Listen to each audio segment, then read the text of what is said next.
వచ్చే 10 ఏళ్ల పాటు ఎలా ఉండబోతోంది అనేది విజన్ మీతో మాట్లాడదామని పిలిచాం ప్రధానంగా. దానికంటే ముందు మీరు నాకు 2006 నుంచి తెలుసు. 2006లో మీరు ఒక విజన్ పెట్టుకొని 20 ఇయర్స్లో ముఖ్యమంత్రి చైర్లో 18 ఇయర్స్లో కూర్చున్నారు. సో మీ విజన్ కంప్లీట్ అయింది. ఇప్పుడు తెలంగాణ విజన్ ఏంటి? కమింగ్ 10 ఇయర్స్లో తెలంగాణను ఎలా చూడాలనుకున్నారు ఒకటి. దానికంటే ముందు లైటర్ వేలో నేను ఒకటి అడగాలనుకున్నాను. 2006 నుంచి చూస్తున్నాను ఇప్పటి వరకు సేమ్ ఎనర్జీతో ఎలా ఉండగలుగుతున్నారు? ఎక్కడ రేవంత్ రెడ్డి కాస్త డల్ అయిపోయి అలాంటి విజువల్ ఎక్కడ కనపడదు ఎందుకు? ఎలా అంత ఎనర్జీ మెయింటైన్ చేస్తున్నారు?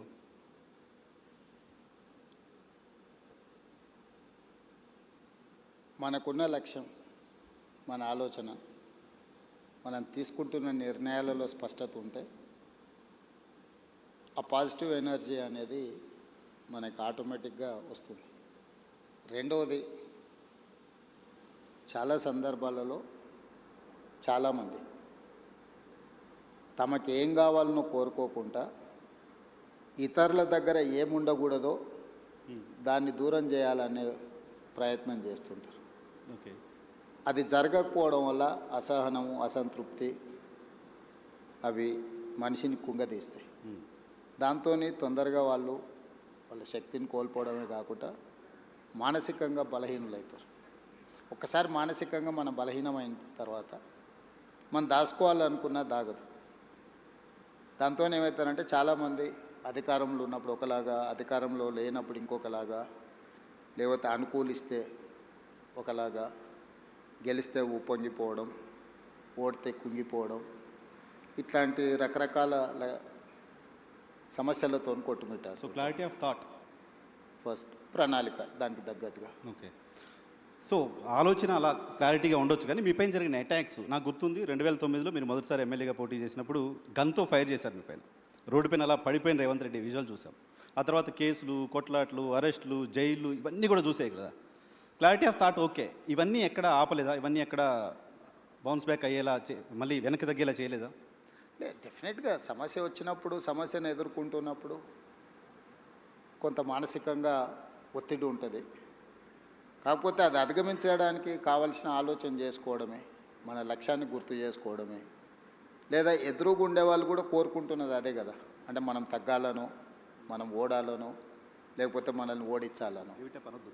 సో వాళ్ళ కోరుకున్న విధంగా మనం వ్యవహరిస్తే వాళ్ళ ఆలోచనలని మనము ముందుకు తీసుకెళ్ళినట్టు ఉంటుంది తప్ప మనమేం ఆలోచన చేస్తున్నాం, మనకేం కావాలనో దాని మీద ముందుకు వెళ్ళడానికి అవకాశమే ఉండదు కదా. కాబట్టి నేను జిల్లా పరిషత్ మెంబర్గా ఇండిపెండెంట్గా గెలిచిన, ఎమ్మెల్సీ ఇండిపెండెంట్గా గెలిచిన, 2 సార్లు ఎమ్మెల్యేగా గెలిచిన, ఒకసారి ఎంపీగా గెలిచిన, ఈరోజు 3వసారి ఎమ్మెల్యేగా గెలిచి ముఖ్యమంత్రి అయినా. నా ఆలోచనలో నాకు స్పష్టత ఉంది. నాకు స్పష్టత ఉన్న మీద, ఆలోచన మీద ఇతరులకు భిన్నాభిప్రాయాలు ఉండొచ్చు. రాజకీయాలలో నేను ఎప్పుడూ 100% ప్రజలను ఒప్పించాలనో, 100% మార్కులు సాధించాలను నేను ఎప్పుడూ లక్ష్యం చేయను. నా లెక్క పాలిటిక్స్లో 51% ఈజ్ 100%, 49% ఈజ్ 0. నువ్వు గెలవాలంటే 51% చాలు నీకు రాజకీయాలలో. ఈ గేమ్లో ఉన్న రూలే అది. 51%, 61 సీటు వస్తే నువ్వు ప్రభుత్వాన్ని ఏర్పాటు చేస్తావు. 59 సీట్లు వస్తే ఇంటి దగ్గర కూర్చుంటావు. సో 59కి 61కున్న తేడా 2. సో ఇక్కడ మనము 100% ప్రజల్ని మెప్పించాలను, లేదా 100% ప్రజలు మనం చెప్పినట్టే వినాలను మనం కోరుకుంటే మనకు తప్పకుండా డిస్సాటిస్ఫాక్షన్ అనేది మనల్ని చేస్తూనే ఉంటుంది. సో మనం 51% ప్రజలను ఒప్పించడానికి, 51% ప్రజలు మెచ్చే విధంగా పరిపాలన అందిస్తే sometimes that may be 60, that may be 70, 75, 60% first క్లాస్లో పాస్ అయినట్టు, 75% డిస్టింక్షన్ వచ్చినట్టు. ఓకే, ఎట్ ద మ్యాక్స్ నువ్వు పెట్టుకోవాల్సిన ఎఫర్ట్స్ కానీ, లక్ష్యం కానీ 60% నుంచి 75% మధ్యలో నీ నిర్ణయాలను ప్రజలు ఆమోదిస్తే that is the biggest victory.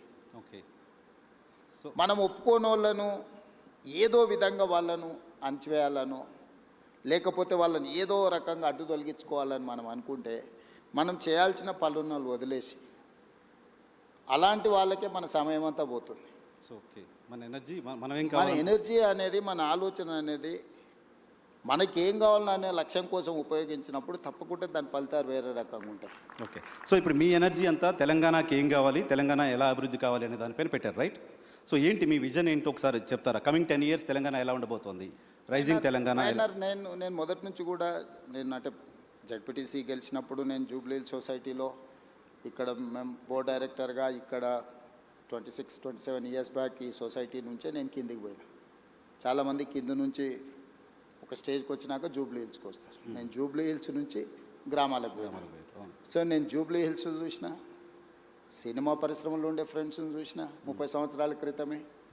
Cinema industry ఎట్లుంటుంది, ఇండస్ట్రీస్ ఎట్లుంటాయి, బిజినెస్ ఎట్లుంటుంది, ఇండివిజువల్స్ ఎట్లుంటారు, సెలబ్రిటీస్ ఎట్లుంటారు, గ్రామంలో ఉండే పేద రైతులు ఎట్లుంటారు, ప్రభుత్వ పాఠశాలల్లో చదువుకునే విద్యార్థుల యొక్క స్థితిగతులు, వీటన్నిటి పట్ల నాకు సంపూర్ణమైన ప్రత్యక్ష అవగాహన ఉంది. ఓకే. ప్రత్యక్షమైన అవగాహన ఉండడం వల్ల, ప్రత్యక్షంగా సత్సంబంధాలు ఉండడం వల్ల నా థాట్ ప్రాసెస్లో నాకు క్లారిటీ ఉంటుంది. నా క్లారిటీ అందరికీ ఒప్పుకోకపోవచ్చు, అందరూ ఒప్పుకోవాలని కూడా నేనేం భావించను. ఇందులో మన ప్రణాళిక రాష్ట్రంలో కానీ దేశంలో కానీ ప్రజలు ఉంటారు, పార్టీలు ఉంటాయి, ఇవి శాశ్వతం. ప్రభుత్వాలు మాత్రం మారుతూ ఉంటాయి. సో అధికారంలోకి వచ్చిన ఏ పార్టీ అయినా ప్రభుత్వాన్ని ఏర్పాటు చేసిన తర్వాత చాలా వరకు తాత్కాలికమైన సంక్షేమము, పరిమితమైన అభివృద్ధికే ప్రణాళికలు వేస్తుంటాయి. దానివల్ల ఏమైందంటే మన ఏ అభివృద్ధి కూడా కాంప్రహెన్సివ్గా ఒక ప్రణాళికాబద్ధమైన అభివృద్ధి జరగడం లేదు. లాంగ్ టర్మ్ విజన్ లేదు. అంటే ఇప్పుడు వెల్ఫేర్ అనేది నువ్వు ఈ రోజు రాత్రికి ఎంత అద్భుతమైన భోజనమైనా పెట్టు, అప్పుడప్పుడు మనకు టీవీలలో పేపర్లలో చూపిస్తుంటారు, సంక్రాంతి పండుగకు భీమవరం అత్తగారింటికి వెళ్తే 230 రకాల వంటలు వడ్డించిండ్రు అని. సంక్రాంతి పండుగ రోజు సాయంత్రం పూట 230 రకాల వంటలు తిన్న ఇంటల్లుడైనా పొద్దున్నే బ్రేక్ఫాస్ట్ ఇడ్లీ పెడతావా లేదా అని అడుగుతాడు. సంక్షేమం కూడా నువ్వు ఏమైనా ఇవ్వు, మళ్ళీ తెల్లారి మళ్ళీ తప్పకుండా అడుగుతారు. సో మీరు సంక్షేమాన్ని బిలీవ్ చేయరా? నేను బిలీవ్ చేయను అంటలేను. సంక్షేమం అనేది నిరంతర ప్రక్రియ కాదు.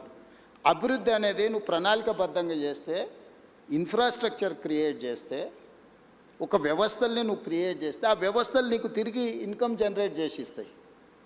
ఆ వ్యవస్థ అనే దానికి పరిమితంగా చేయడం వల్ల పరిమితమైన ఇన్కమ్ కానీ, పరిమితమైన ప్రణాళిక కానీ, ఆ పరిమితమైన ప్రణాళికను నెక్స్ట్ వచ్చిన ప్రభుత్వం కొనసాగిస్తుందా లేదా అంటే మనం చెప్పలేం. రాజకీయాలలో ఉన్న రకరకాల మనం చూస్తున్నాం. పక్క రాష్ట్రంలో కూడా కొన్ని ఉదాహరణలు చూసినాం. మన దగ్గర కూడా కొన్ని ప్రణాళికలు కాంగ్రెస్ అధికారంలో ఉన్నప్పుడు ITIR కారిడార్ ఇచ్చిండ్రు. తర్వాత వచ్చిన ప్రభుత్వం దాన్ని రద్దు చేసింది. ITIR కారిడార్లో ప్రత్యక్షంగా కొన్ని లక్షల ఉద్యోగాలు, పరోక్షంగా 1 కోటి మందికి పైగా జీవనాధారం దొరికి ఒక ప్రణాళిక. ఆ ప్రణాళికను వచ్చిన ప్రభుత్వం కొనసాగించలేదు. ఇట్లాంటివి చాలా ఉదాహరణలు ఉన్నాయి. అందుకోసం ప్రభుత్వాలు శాఖవారీగా చేస్తారు. అంటే ఈ శాఖ ప్రణాళిక ఇట్లా ఉండాలని చూస్తారు, లేకపోతే జెండర్ బేస్డ్, అంటే పురుషులకైతే ఇట్లా ఉండాలి, మహిళలకైతే ఇట్లా ఉండాలి, యువకులకు విద్యార్థులకైతే ఇట్లా ఉండాలి, అట్లా. అంటే ఒక వర్టికల్ని మాత్రమే మనం డిజైన్ చేస్తున్నాం ఇప్పటి వరకు. ఈ వర్టికల్స్ డిజైన్ చేయడం వల్ల ఒక పూర్తి స్థాయి ప్రణాళిక అభివృద్ధి అనేది మనం చేయలేకపోతున్నాం. ఉదాహరణ, మనకు సెల్ఫ్ హెల్ప్ గ్రూపులు ఉన్నాయి, స్వయం సహాయక సంఘాలు, మహిళా సంఘాలకు వాళ్ళకి సంబంధించిన బ్యాంకులో రుణాలు ఇచ్చి వాళ్ళని ఆర్థికంగా నిలబెట్టాలని ఒక ఆలోచన చేస్తారు. అంతవరకు అది కరెక్టే. కానీ నేనేం చేసిన, ఇదే మహిళలను నిరంతరంగా పనిచేయడానికి అవసరమైన ప్రణాళికలు రచించాలి అని చెప్పి నేను RTC బస్సుల్లో మహిళలకు ఉచిత ప్రయాణం ఇచ్చిన. ఇది కేవలం మహిళ తన తల్లిగారింటికో లేకపోతే తనకు నచ్చిన మందిరాన్ని, దేవాలయాన్ని సందర్శించుకోవడానికి అని చాలామంది అనుకుంటున్నారు. కానీ అది కాదు. మహిళనే growth engine for any state, any country. So ఈ మహిళ ఎక్కడి నుంచి ఎక్కడికి, చేతి వృత్తి అయినా కానీ, కుల వృత్తి అయినా కానీ, ఉద్యోగ బాధ్యత అయినా కానీ, ఈరోజు గవర్నమెంట్ స్కూళ్ళలో 24-25లో 0 డ్రాప్ అవుట్స్ ఇన్ తెలంగాణ. నీతి ఆయోగ్ చెప్పింది, నేను చెప్పలేదు. ఎక్కువ మనం డ్రాప్ అవుట్స్ ఎక్కడున్నాయి? ఆడపిల్లల డ్రాప్ అవుట్స్. గ్రామాలలో 7th వరకు ఎడ్యుకేషన్ ఉంటే 8th పోవాలంటే పక్క ఊరికి పోవాలి. పక్క ఊరు పోవాలంటే తల్లిదండ్రులకు ఒక భారం. ఏ విధంగా పంపించాలనేది ఒక సమస్య, దానికి అయ్యే ఖర్చు ఏ విధంగా సమకూర్చుకోవాలనేది రెండో సమస్య, ఆడపిల్లలకు భద్రత ఉంటుందా లేదా అనేది మూడో సమస్య. కానీ నేను RTCలో ఉచిత ప్రయాణం ఇవ్వడం వల్ల ఏ విధంగా వెళ్ళాలనే సమస్య, ఆ ఖర్చులకు సంబంధించిన సమస్యను నేను పరిష్కరించగలిగిన, రక్షణకు సంబంధించి తీసుకోవాల్సిన చర్యలు తీసుకున్నాం. సో ఆడపిల్లలు చదువు నుంచి దూరం కాకుండా మనం ఈ ప్రణాళిక వచ్చింది. ఈరోజు ఇదే మహిళలు తాము ఉద్యోగానికి కానీ ఎక్కడికి వెళ్ళినా నెలకు దాదాపుగా ఒక 10,000 రూపాయల సేవింగ్స్ ఉన్నాయి మహిళలకు. 28 నెలలలో ఆర్టీసీకి 10,000 కోట్ల రూపాయలు రాష్ట్ర ప్రభుత్వం చెల్లించింది. నీకు తెలుసు, రాష్ట్ర ప్రభుత్వంలో ఆర్టీసీ ఒక 50,000 మంది కార్మికులు, 50,000 కుటుంబాల ఆధారపడ్డ సంస్థ. గత ప్రభుత్వంలో దాదాపుగా 2 నెలలకు పైగా దీక్ష, ధర్నాలు, బంధులు మొత్తం ఎక్కడొక్కడ ఉండి 60-70 మంది డ్రైవర్లు, కండక్టర్లు ఆత్మహత్యలు చేసుకున్న పరిస్థితి. దివాలా తీసి ఆర్టీసీ మూసేస్తుండ్రు, ఆర్టీసీని ప్రైవేట్ పరం చేస్తుండ్రు అని ఆ రోజు ఉండే. మీరు కూడా జర్నలిస్ట్గా రిపోర్ట్ చేసి. కానీ ఈరోజు నేను లాభాలకు తీసుకొచ్చిన. ఈరోజు ఆర్టీసీ ప్రాఫిట్ మేకింగ్ ఇన్స్టిట్యూషన్. మీరు 10,000 కోట్లు చెల్లించి ఈ 10,000 కోట్లు ఎవ్రీ మంత్ నేను 350 కోట్ల రూపాయలు మహిళలను ఆర్టీసీలో ఉచిత ప్రయాణం ద్వారా రాష్ట్ర ప్రభుత్వం నుంచి ప్రతి నెల ఆర్టీసీకి నేను 350 కోట్ల రూపాయలు చెల్లించడం వల్ల driver same, conductor same, bus same, diesel same, వ్యవస్థ సేఫ్. అంతకుముందు 40% ఉన్న ఆక్యుపెన్సీ ఉన్న ఆర్టీసీ బస్సు ఈరోజు 98%కు తీసుకొచ్చిన నేను. ఏ బస్సు ఖాళీగా పోతలేదు. ఆ ఖాళీగా తిరిగే బస్సులలో మహిళలు ప్రయాణించడం వల్ల ఆర్టీసీకి ఆదాయం రావడమే కాకుండా సంస్థ నిలదొక్కుని ఈరోజు ఆ సంస్థ లాభసాటిగా మారింది. సో మీరు పర్సన్ సెంట్రిక్ డెవలప్మెంట్ గురించి మాట్లాడుతున్నారు. పర్సన్స్ అంతా సెక్షన్స్గా డెవలప్ అవుతే స్టేట్ డెవలప్ అవుతుంది విజన్. నేను ఇంక్లూజివ్నెస్ గురించి చెప్తున్నా. అంటే ఇప్పుడు మనం ఇచ్చేది నీకు లాభము, ఇది ఇచ్చినావు నువ్వు జేబులో వేసుకుంటే అది నీ దగ్గర అయిపోతుంది. కానీ ఒక సంస్థను మహిళలకు ఉచిత ప్రయాణం ఇచ్చినప్పుడు మహిళ వ్యాపారం చేసుకోగలుగుతుంది, చదువుకోగలుగుతుంది, సెల్ఫ్ హెల్ప్ గ్రూప్స్లలో తిరగలుగుతుంది, ఉద్యోగానికి వెళ్ళగలుగుతుంది. 10,000 రూపాయలు ఒక మహిళ సేవింగ్ చేసుకోవడం వల్ల తన పిల్లల్ని చదివించుకోగలుగుతుంది, తన పిల్లల్ని మంచి స్కూళ్ళకు పంపించుకోగలుగుతుంది, పిల్లలకు మంచి బట్టలు కొనుక్కోగలుగుతుంది, కుటుంబాన్ని గౌరవంగా సమాజంలో కుటుంబ గౌరవాన్ని పెంచడానికి మహిళ ప్రయత్నం చేస్తుంది. నేను ఇచ్చిన డబ్బుల వల్ల ఆర్టీసీ సంస్థ నిలబడ్డది. ఈరోజు ఒక సంస్థను నిలబెట్టే పని అంటే this is inclusiveness, sustainability model ఇది. అంటే ఒక దగ్గర ఇచ్చే సంక్షేమము దానికే పరిమితం కాబట్టి దానివల్ల ఒక సంస్థ బతుకుతే. ఈరోజు ఆర్టీసీలో గతంలో డీజిల్ బస్సులు ఉండేటివి. Hyderabad, greater Hyderabad core urban region, outer ring road inside 2,053 square కిలోమీటర్లు. This is called core urban region మేము డిఫైన్ చేసినాం. 2,854 ఆర్టీసీ బస్సులు ఉన్నాయి. ఇవన్నీ డీజిల్ మీద ప్రయాణం చేస్తున్నాయి. ఈరోజు ఆర్టీసీ లాభసాటికి ఎప్పుడు వచ్చిందో డీజిల్ బస్సుల వల్ల కాలుష్యం వెదజల్లుతుంది. ప్రతి సంవత్సరం ఆర్టీసీ 10,000 బస్సులు నడిపించడానికి 2,000 కోట్ల రూపాయలు డీజిల్ పర్చేజ్ చేస్తుంది. సో ఇప్పుడు ఈ డీజిల్ బస్సులను అన్నిటిని కూడా మార్చి నేను ఈవీ బస్సులు కొంటున్నా. సిటీలో ఆల్మోస్ట్ ఇప్పటికి 1000 బస్సులు వచ్చినాయి. డిసెంబర్ 9th లోపల ఇంకొక 2,000 బస్సులు తీసుకొచ్చి 3,000 ఆర్టీసీ బస్సులు ఈవీ వెహికల్స్ హైదరాబాద్లో తిప్పడం వల్ల, నేను భవిష్యత్తులో మిగతా బస్సులను కూడా మార్చడం వల్ల ప్రతి సంవత్సరం డీజిల్ మీద పెట్టే ఖర్చు 2,000 కోట్ల రూపాయలని నేను ఈరోజు సేవింగ్ చేయగలుగుతా. ఈ 2,000 కోట్ల సేవింగ్స్తో నేను ఈవీ బస్సులు కొనుక్కోవడమే కాకుండా కాలుష్యాన్ని కూడా నేను నియంత్రించగలుగుతున్నా. సో మీకు ఒక ప్రభుత్వం చేసే ఒక పని తాలూకా ఇంపాక్ట్ మల్టిపుల్గా ఉండాలి అని చెప్తారు. అట్లా చేయాలి. కాంప్రహెన్సివ్ సస్టైనబుల్ మోడల్ అనేది మనం ఎన్నుకోవాలి. ఒక పని, ఒక ప్రయత్నం ఒక దగ్గర సంక్షేమం లాగా కనిపించినా, ఇక్కడ స్పెండింగ్, ఇక్కడ ఖర్చు పెడుతున్నట్టు కనిపించినా అది ఇతర ఆదాయాలను సృష్టించడానికి ప్రణాళికలు ఉండాలి. సో నేను మహిళలకు ఉచిత బస్సు ఇచ్చింది కేవలం మహిళలు ఓట్లు వేయించుకోవడానికి, మహిళలు బస్సులో ప్రయాణం చేయడానికి ఇచ్చేసిండే రేవంత్ రెడ్డి అని చూస్తున్నాను. నేనేం చెప్తున్నా, ఒక మహిళ కులవృత్తి కానీ, చేతి వృత్తి కానీ, ఉద్యోగం కానీ, ఉపాధి కానీ, చదువు కానీ వీటన్నిటికీ తనకు ఒక శక్తిని ఇస్తున్నా. సో అది ఓకే, మహిళలకు సంబంధించి సరే, దానికి సంబంధించిన ఇంపాక్ట్ మీరు అంతా చెప్పారు. ఓకే, బట్ 1 ట్రిలియన్ ఎకాడమీ నేను చేస్తాను 34 వరకు అని చెప్పి మీరు ఒక మాట మాట్లాడుతున్నారు కంటిన్యూస్గా. మొత్తం దేశ జీడీపీలో 10% మేము కాంట్రిబ్యూట్ చేయాలనుకుంటున్నామని చెప్తున్నారు. సో దీంతో సాధ్యమవుతుందా? ఇంకేదో పెద్ద పెద్ద పెట్టుబడులు రావాల్సిన అవసరం ఉంటుంది, ఇంకా చాలా చేయాల్సిన అవసరం. Yes YNR, I do agree. నేను ఇంతకు నీకు ప్రారంభంలోనే చెప్పిన, ఒక శాఖకు సంబంధించో ఒక చిన్న ఏరియాకి సంబంధించో మనం డిజైన్ చేస్తున్నాం. కార్పొరేట్ కంపెనీస్ కూడా వాళ్ళు కూడా వాళ్ళ ఫైనాన్షియల్ ఎట్లా ఉండాలి, ఫ్యూచర్ ఎక్స్పాన్షన్ ఎట్లా ఉండాలి, దాని రిసోర్సెస్ ఎట్లా ఉండాలా, దాన్ని మినిమం ఎక్స్పెండిచర్ మ్యాక్సిమం ప్రాఫిట్ ఎట్లా ఉండాలి, ఎట్లయితే ప్రణాళిక చేస్తారో రాష్ట్రాలకు కూడా ప్రణాళిక ఉండాలి. నేను ఓపెనింగ్ రిమార్క్స్లో చెప్పిన, ప్రజలు ఉంటారు, పార్టీలు ఉంటాయి, ప్రభుత్వాలు మారుతూ ఉంటాయి. మారిన ప్రభుత్వానికి భవిష్యత్తు పట్ల ఒక స్పష్టత ఉండాలి. ఆ స్పష్టతనే ప్రణాళిక రూపంలో మనం రచించుకోవాలి. ఇప్పటివరకు భారతదేశంలో ఏ రాష్ట్రానికి కూడా కాంప్రహెన్సివ్ డిజైన్ అనేదే లేదు, కాంప్రహెన్సివ్ పాలసీ లేదు. అందుకే నేను తెలంగాణ రాష్ట్ర ముఖ్యమంత్రిగా బాధ్యతలు చేపట్టిన తర్వాత నా 17 years అపోజిషన్ ఎక్స్పీరియన్స్, నేను జడ్పీటీసీ ప్రతిపక్షంలోనే, ఎమ్మెల్సీ ప్రతిపక్షమే, ఎమ్మెల్యే ప్రతిపక్షమే, ఎంపీ ప్రతిపక్షం. ముఖ్యమంత్రి అయ్యే వరకు అంత ప్రతిపక్షం. 17 yearsలో నేను ముఖ్యమంత్రి అయ్యే వరకు నేను ప్రతిపక్షంలో ఉన్నా. ఏ రోజు కూడా అధికారంలో లేను, అధికార పార్టీలో కూడా లేను. కానీ 17 సంవత్సరాల సుదీర్ఘ నా ప్రతిపక్షంలో ఉన్న నాకున్న అనుభవం, సమస్యలు చూసిన కోణం, సమస్యల్ని ప్రత్యక్షంగా ఏ విధంగా పరిష్కరించవచ్చు అన్న ఉన్న ఆలోచనతోని తెలంగాణ కోసం ఒక పాలసీ డాక్యుమెంట్ని తయారు చేసి, ఆ పాలసీ డాక్యుమెంట్ పేరే తెలంగాణ రైజింగ్ 2047. ఈ పాలసీ డాక్యుమెంట్ ఉండాలన్నది నా ఆలోచన. పాలసీలో చాప్టర్స్ అనేటివి నేను రాసినవి కాదు. ఓ సత్యనాథెల్ల ఇందులో ఉన్నాడు, సంతను నారాయణ ఉన్నాడు, లేకపోతే వరల్డ్ బ్యాంక్ చైర్మన్ అజయ్ బంగా ఉన్నాడు, లేకపోతే రఘురామరాజన్ ఎక్స్ ఆర్బీఐ గవర్నర్ ఉన్నాడు, నీతి Aayog government of India vice chairman Suman berry ఉన్నాడు, ఐఎస్బి ఇన్స్టిట్యూట్ ఇక్కడ ఏదైతే ఉన్నదో one of the best institute in the world, ISB మా policy document partner, NALSAR university మా పాలసీ డాక్యుమెంట్ పార్ట్నర్, ఓకే, తో great Britain prime minister Tony Blair అతను మా దాంట్లో ఇప్పుడు ఫార్మర్ ప్రైమ్ మినిస్టర్, అతను మా పాలసీ డాక్యుమెంట్లో పార్ట్నర్. అంటే ప్రపంచంలో ఉండే వివిధ మేధావులను, వివిధ పెద్ద పెద్ద కార్పొరేట్ కంపెనీల సీఈఓలను మన తెలంగాణ రైజింగ్ 2047 పాలసీ డాక్యుమెంట్లో వాళ్ళందరినీ బోర్డులోకి తీసుకొచ్చి కంప్లీట్గా వాళ్ళందరికీ మేమేమనుకుంటున్నాం వాళ్ళతో కూర్చొని మాట్లాడి పబ్లిక్ డొమైన్లో కూడా పెడితే దాదాపుగా మనకు ఒక 20 లక్షల సజెషన్స్ వచ్చినాయి ఆన్లైన్. వాటన్నిటిని కూడా ఫిల్టర్ చేసినాం.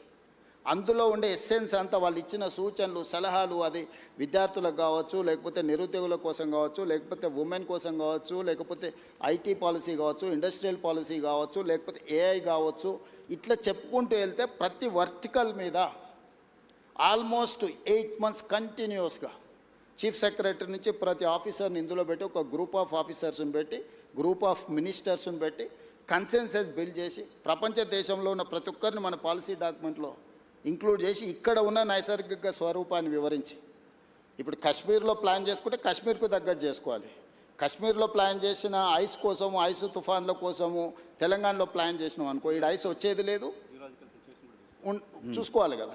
సో తెలంగాణలో ఉండే సహజ ప్రకృతి వనరులు ఏమున్నాయి, ఇక్కడ టాలెంట్ ఏముంది, ఇక్కడ ప్రజలు ఏం కోరుకుంటుంది, ఏ ప్రజల్ని ఇందులో భాగస్వాములు చేస్తే ప్రయోజనం ఉంటుందో అట్లా తయారు చేసి ఒక గ్లోబల్ సమ్మిట్ డిసెంబర్, తెలుసు 2025 డిసెంబర్లో గ్లోబల్ సమ్మిట్ని 108 దేశాల నుంచి కార్పొరేట్ కంపెనీలను, ఫార్చ్యూన్ 500 కంపెనీలను ఆహ్వానించి ఆల్మోస్ట్ ప్రపంచంలో ఉండే ప్రతి పెద్ద సంస్థకు సంబంధించిన ప్రతినిధులను పిలిచి 3 రోజులు గ్లోబల్ సమ్మిట్ నిర్వహించి పాలసీ డాక్యుమెంట్ని తెలంగాణకు డెడికేట్ చేసి, అందులోనే outer ring road inside, cut off is outer ring road, that is called core urban region economy, called cure. ఈ 2053 స్క్వేర్ కిలోమీటర్లలో మన రాష్ట్ర జనాభాలో 40% నివసిస్తున్నారు. 1,34,00,000 మంది ప్రజలు ఇక్కడ నివసిస్తున్నారు లోపల, ఈ రింగ్ రోడ్డు లోపలనే. ఇక్కడ పరిశ్రమలు ఉన్నాయి, కాలుష్యం వెదజల్లే పరిశ్రమలు ఉన్నాయి, రకరకాల ఎంక్రోచ్మెంట్స్ ఉన్నాయి, నాలా ఎంక్రోచ్మెంట్స్ ఉన్నది, వాటర్ బాడీస్ ఎంక్రోచ్మెంట్స్ ఉన్నాయి, నదుల ఎంక్రోచ్మెంట్స్ ఉన్నాయి, అన్ని రకాల సమస్యలతో కూడుకున్న థిక్ పాపులేటెడ్ ఏరియా. సో దీన్ని, ఈ క్యూర్ని ఏ విధంగా క్యూర్ చేయాలనేది మా పాలసీ. ఓకే, అందుకే మేము హిల్ట్ పాలసీ తీసుకొచ్చినాం. ఇక్కడ ఉన్న కాలుష్యం వెదజల్లే పరిశ్రమలని ఈ కోర్ అర్బన్ రీజన్ బయటికి తరలించాలి. అదే హిల్ట్ పైన సరే అక్కడికే వస్తున్నా. సో మేము నదులను ఆక్రమించుకున్నారు, చెరువులను ఆక్రమించుకున్నారు, కుంటలను ఆక్రమించుకున్నారు, నాలాలను ఆక్రమించుకున్నారు, పబ్లిక్ పార్క్స్ని ఆక్రమించుకున్నారు, గవర్నమెంట్ ల్యాండ్స్ని ఆక్రమించుకున్నారు. సో ఇన్ని ఆక్రమణలు జరిగిన తర్వాత ఈ నగరాన్ని ఎవరైనా ప్రక్షాళన చేయగలరా? నదుల ఆక్రమణలు తొలగిస్తే ఆక్రందనలు అంటారు, చెరువులను తొలగిస్తే, కుంటలను తొలగిస్తే, నాలాలను తొలగిస్తే, వీటి వల్ల ప్రకృతి వైపరీత్యం, ఎక్కడైతే నీళ్లు ఉండాలనో ఆ నీళ్ళు స్థావరాన్ని నువ్వు ఆక్రమించుకుంటే నీళ్ళు నీ మీదకి వస్తాయి. జపాన్లో ఒక సేయింగ్ ఉంది, నగరాలను నువ్వు కలుషితం చేసినా మర్చిపోతాయేమో కానీ నీటి వనరులను నువ్వు కలుషితం చేస్తే ఎప్పుడూ మర్చిపోదు. ఈరోజు నువ్వు ఎక్కడైతే ఎంక్రోచ్మెంట్ చేస్తున్నావు వాటర్ బాడీస్ని కానీ లేక్స్ని కానీ వాటర్ ఫ్లోస్ని కానీ నువ్వు డిస్టర్బ్ చేస్తావు, ప్రకృతి వైపరీత్యం జరిగినప్పుడు ఎక్కడైనా నువ్వు తీసుకో విధ్వంసం విలయ తాండవం జరుగుద్ది. సో నువ్వు నగరంలో రోడ్లు ఆక్రమించుకున్నా లేకపోతే ఇంకేదైనా ఆక్రమించుకున్నా గవర్నమెంట్ ల్యాండ్స్ ఆక్రమించుకున్నా ప్రకృతి నిన్ను క్షమిస్తుందేమో కానీ చెరువులు కుంటలు నాలలు నదులను ఆక్రమించుకుంటే ప్రకృతి నిన్ను క్షమించదు. ప్రకృతి ప్రకోపించిన రోజు ఏది మిగలదు. సో మీ విజన్ డాక్యుమెంట్లో భాగమే హైడ్రా కావచ్చు, హెల్త్ పాలసీ కావచ్చు. ఎస్, నేను తీసుకొచ్చిన ఏ పాలసీ కూడా ఈ నగరాన్ని ఒక ఆపరేషన్ చేస్తున్నప్పుడు పేషెంట్కి మత్తు ఇచ్చి ఆపరేషన్ చేస్తారు కదా, బట్ మీరు జనాలు మెంటల్గా ప్రిపేర్ చేయకుండా మీ విజన్ ఏంటో ప్రాపర్గా చెప్పకుండా అలా చేయడం అలా చేశారు. చాలామంది ఆక్రదనలు, ఇంట్లో బట్టలు తీసుకోవడానికి కూడా అవకాశం లేకుండా కూర్చొని ఇటువంటి ఒక విమర్శలు ప్రభుత్వం ఫేస్ చేయడం ఉంది. డెఫినెట్గా ఉంది. ఇంప్లిమెంట్ చేసేటప్పుడు వార్ జరిగినప్పుడు అందరు సైనికులే చచ్చిపోరు. యుద్ధం జరిగినప్పుడు కొంతమంది అమాయకులు కూడా చచ్చిపోతారు. అట్లని ఎవరు యుద్ధం ఆపరు. బాంబు వేయకుంటే ఇటు సివిలియన్ ఉన్నాడా, ఇటు సైన్యం ఉందా, ఇది చూస్తారా. యుద్ధం జరిగినప్పుడు యుద్ధం అనేది యుద్ధ నీతే అట్లాంటిది. నెలల కొద్ది సంవత్సరాల కొద్ది మేము స్పష్టంగా చెప్తున్నాం, ఇక్కడ ఆక్రమించుకున్నారు, నోటీసులు ఇస్తున్నాం, సంస్కరణ యుద్ధం అవుతుందా? సంస్కరించడం ఇప్పుడు జరుగుతూ ఉంది కదా. సంస్కరణలు అనేది ఇప్పుడు యుద్ధం లాంటిదే. ఈరోజు నేను ఆక్రమించుకున్న చెరువులు ఎవరు ఆక్రమణదారులే కదా. నేను వెళ్ళి ఒక కాలనీ జూబ్లీ హిల్స్ను డిమాలిష్ చేసి నేనేం చెరువు కడతా అంటలేనే. దుర్గం చెరువును ఆక్రమించుకుంటే అవి తొలగిస్తున్నా. మీరు ఎన్కన్వెన్షన్ చేసినప్పుడు ప్రభుత్వం చాలా మంది చప్పట్లు నేను అదే చెప్తున్నా. 3 ఎకరాలు ఇప్పుడు మనం ఈడ చర్చిస్తే బాగుండదు, ఎందుకంటే అతను వాలంటీర్గా ముందుకు వచ్చి సరెండర్ చేసిన తర్వాత అది వేరే విషయం. ఒక సెలబ్రిటీ ప్రజలకు అందరికి ఆదర్శంగా ఉండే వ్యక్తులు తుమ్మిడికుంటను మొత్తం ఆక్రమించుకొని ఫంక్షన్ హాల్ కట్టుకుంటుంటే రెగ్యులర్గా మనం అందులో ఫంక్షన్ చేసుకుంటున్నాం. ఆ నీళ్ళు ఎక్కడికి వెళ్తున్నాయి? కాలనీల మీదకి వస్తున్నాయి. కానీ విజన్ డాక్యుమెంట్ని అమలు చేస్తున్న క్రమంలో పొలిటికల్గా కూడా మీరు పొలిటికల్ పార్టీ రిప్రజెంటేటివ్ రేపు మళ్ళీ 51% మీకు అన్నట్టు కావాలి, చూసుకోవాల్సిన అవసరం ఉందా? ఎస్, నేను ఒప్పుకుంటా. కానీ ఏది నా కోసం చేస్తలేను, నా ఇంటి కోసం చేస్తలేను. నేను ఈ సమాజం కోసం, భవిష్యత్ తరాల కోసం చేస్తున్నాను. కొంత తిట్లైనా నేను భరిస్తా. నా స్వార్థం కోసం నేను పార్కును, కేబీఆర్ పార్కు కబ్జా పెట్టుకుంటే తిడితే అది తప్పు. లేకపోతే రోడ్డును ఆక్రమించి నేను ఏదన్నా సొంతానికి చేసుకుంటే అది తప్పు. లేకపోతే పలానా గవర్నమెంట్ ల్యాండ్ ఆక్రమించి నా మిత్రుడికి ఎదురుగానే బదిలీ చేస్తే నా తప్పు. నేను చేస్తున్న నదుల ఆక్రమణ తొలగిస్తున్నా. తిట్టుకుంటే తిట్టుకుంటాడు. నేను ఎవరి కోసం చేస్తున్నా? నా ఇంటికి తీసుకెళ్ళడానికి చేస్తలేని ఈ ప్రజల కోసం చేస్తున్నా. నది ఇప్పుడు మూసీ నది ఉంది, గోదావరి నది ఉంది, కృష్ణా నది ఉంది. దుర్మార్గంగా దాన్ని చెరబట్టి మేము విధ్వంసం చేస్తాము అని అంటే ఆ విధ్వంసం చేసేటోని నేను అడ్డు తొలగిస్తే నన్ను తిడతారు. తిట్టని డెఫినెట్గా తిడతారు. బెనిఫిషియర్సు వాళ్ళ వెనకాల ఉన్నోళ్ళు తిడతారు. ఇప్పుడు చెరువులు, ఎన్ని చెరువులు నేను చేసినా ఇప్పుడు బతుకమ్మ కుంట మీరు పోయి చూడండి. ఈరోజు బతుకమ్మ కుంట ఆక్రమించుకున్నాను ఏ పార్టీ నాయకుడు? ఆ నాయకులకు హెలికాప్టర్లో ఆ కుంటను ఆక్రమించుకోవడానికి సహకరించినందుకు గులాబీ పూలు వెదజల్లిండి హెలికాప్టర్లో. ఎక్కడి నుంచి వచ్చింది ఆ సొమ్ము? బతుకమ్మ కుంట ఆక్రమించుకొని 10 ఎకరాలు అమ్ముకుంటే ఆ సొమ్ము వచ్చింది. ఆయన వాళ్ళకు గొప్ప నాయకుడు. నేను అది తొలగించేసి కొట్టేసి బతుకమ్మ కుంటను నేను రిస్టోర్ చేసిన. దాని పేరే బతుకమ్మ కుంట. అది డెఫినెట్గా అచీవ్మెంట్గానే చూడాలి. తుమ్మిడికుంట కావచ్చు, లేకపోతే నల్లజరు కుకట్పల్లిలో కావచ్చు, గుమ్రక్దావ్లా కావచ్చు. గుమ్రక్దావ్లా ఇప్పుడు ఒకప్పుడు నిజాం ఉన్నప్పుడు తాగడానికి నీళ్ళ నుంచి మొత్తం అక్కడి నుంచే తీసుకెళ్ళి కంప్లీట్గా ఆక్రమించుకున్నారు. నేను పొలిటికల్ ఎవరిని స్పేర్ చేయలే. అక్కడ ఎంఐఎం లీడర్స్ అబ్జెక్షన్ చేసారు, ఇక్కడికి వస్తే బీఆర్ఎస్ లీడర్లు అబ్జెక్షన్ చేసారు, ఇంకొక దగ్గరకు పోతే కుక్కట్పల్లిలో ఇంకొకరు అబ్జెక్షన్ చేసారు, అందరు తెచ్చారు. మీరు బీఆర్ఎస్కో ఎంఐఎంకో ఎవరికో ఆన్సర్ చేయాల్సిన అవసరం లేదు. కానీ పేదవాళ్ళు ఎవరైతే ఇబ్బంది పడుతున్నారు కొన్ని విజువల్స్ చూస్తే బాధ అనిపిస్తుంది సార్. ఎస్, డెఫినెట్గా వాళ్ళకి హోప్ ఎవరు? మీరే ఇంకా ఎవరు కాదు కదా. వాళ్ళకి హోప్ నేనే వాళ్ళకి ఏమన్నా న్యాయం చేస్తా అని నమ్మకంతోనే నన్ను ముఖ్యమంత్రి చేశాను. అందుకే వాళ్ళకి డబుల్ బెడ్ ఇండ్లు ఆఫర్ ఇచ్చిన, మంచి వాళ్ళ పిల్లలకు స్కూల్ ఆఫర్ ఇచ్చిన, వాళ్ళకి కావాల్సిన సహాయం అందిస్తా అని చెప్పిన. నేను నిస్సహాయాన్ని ఎక్కడ? నువ్వు ఆక్రమించుకున్న చెరువులు మాత్రమే నేను ఉంటా అంటే నేను నిస్సహాయాన్ని. ఓకే, నేను స్పష్టంగా చెప్తున్నా. మూసీ నదిని ఆక్రమించుకున్న వాళ్ళకి నేను క్లియర్గా చెప్తున్నారు, మీకు ఇల్లు కట్టిస్తా, స్కూల్ కట్టిస్తా, హాస్పిటల్ కట్టిస్తా, మీకు ఆర్థిక సహాయాన్ని అందిస్తా, మీరు వ్యాపారం చేసుకోండి, మీ పిల్లల్ని చదివించుకోండి, వాళ్ళ భవిష్యత్తు తీర్చిదిద్దుకోండి, ప్రభుత్వం ఉదారంగా ముందుకు వచ్చి మిమ్మల్ని ఆదుకుంటుందని చెప్తే లేదు మేము మూసీలనే ఉంటాము అని వాళ్ళని కొంతమంది పరోక్షంగా ప్రోత్సహిస్తారు. ఓకే, నేను అది కూడా చెప్పిన. అదే ఏరియాలో మీకు ఉద్యోగ ఉపాధి అవకాశాలు ఉంటే ప్రభుత్వ భూమి తీసి మీకు ఇండ్లు కట్టిస్తానే స్వామి. ఆ ఏరియాలో మీరు అక్కడి నుంచి ఎక్కడికో కూడా తరలించండి మిమ్మల్ని. ఏ ఏరియాలో అయితే మూసీ నదిలో ఎవరు మూసీలో బతకాలని కోరుకోరు. ఈరోజు వైఎన్ఆర్ నిన్న క్వశ్చన్ అడుగుతా. గంగా పేరు మీద, యమునా పేరు మీద, సరస్వతి పేరు మీద, ఇట్లాంటి గోదావరి పేరు మీద, కావేరి పేరు మీద, కృష్ణా పేరు మీద, అన్ని నదుల పేర్ల మీద ఆడపిల్లలు పెట్టుకున్నారా తల్లిదండ్రులు? ఏ తల్లిదండ్రులైనా మూసీ పేరు పెట్టుకున్నారా? మూసీ కూడా నదే కదా.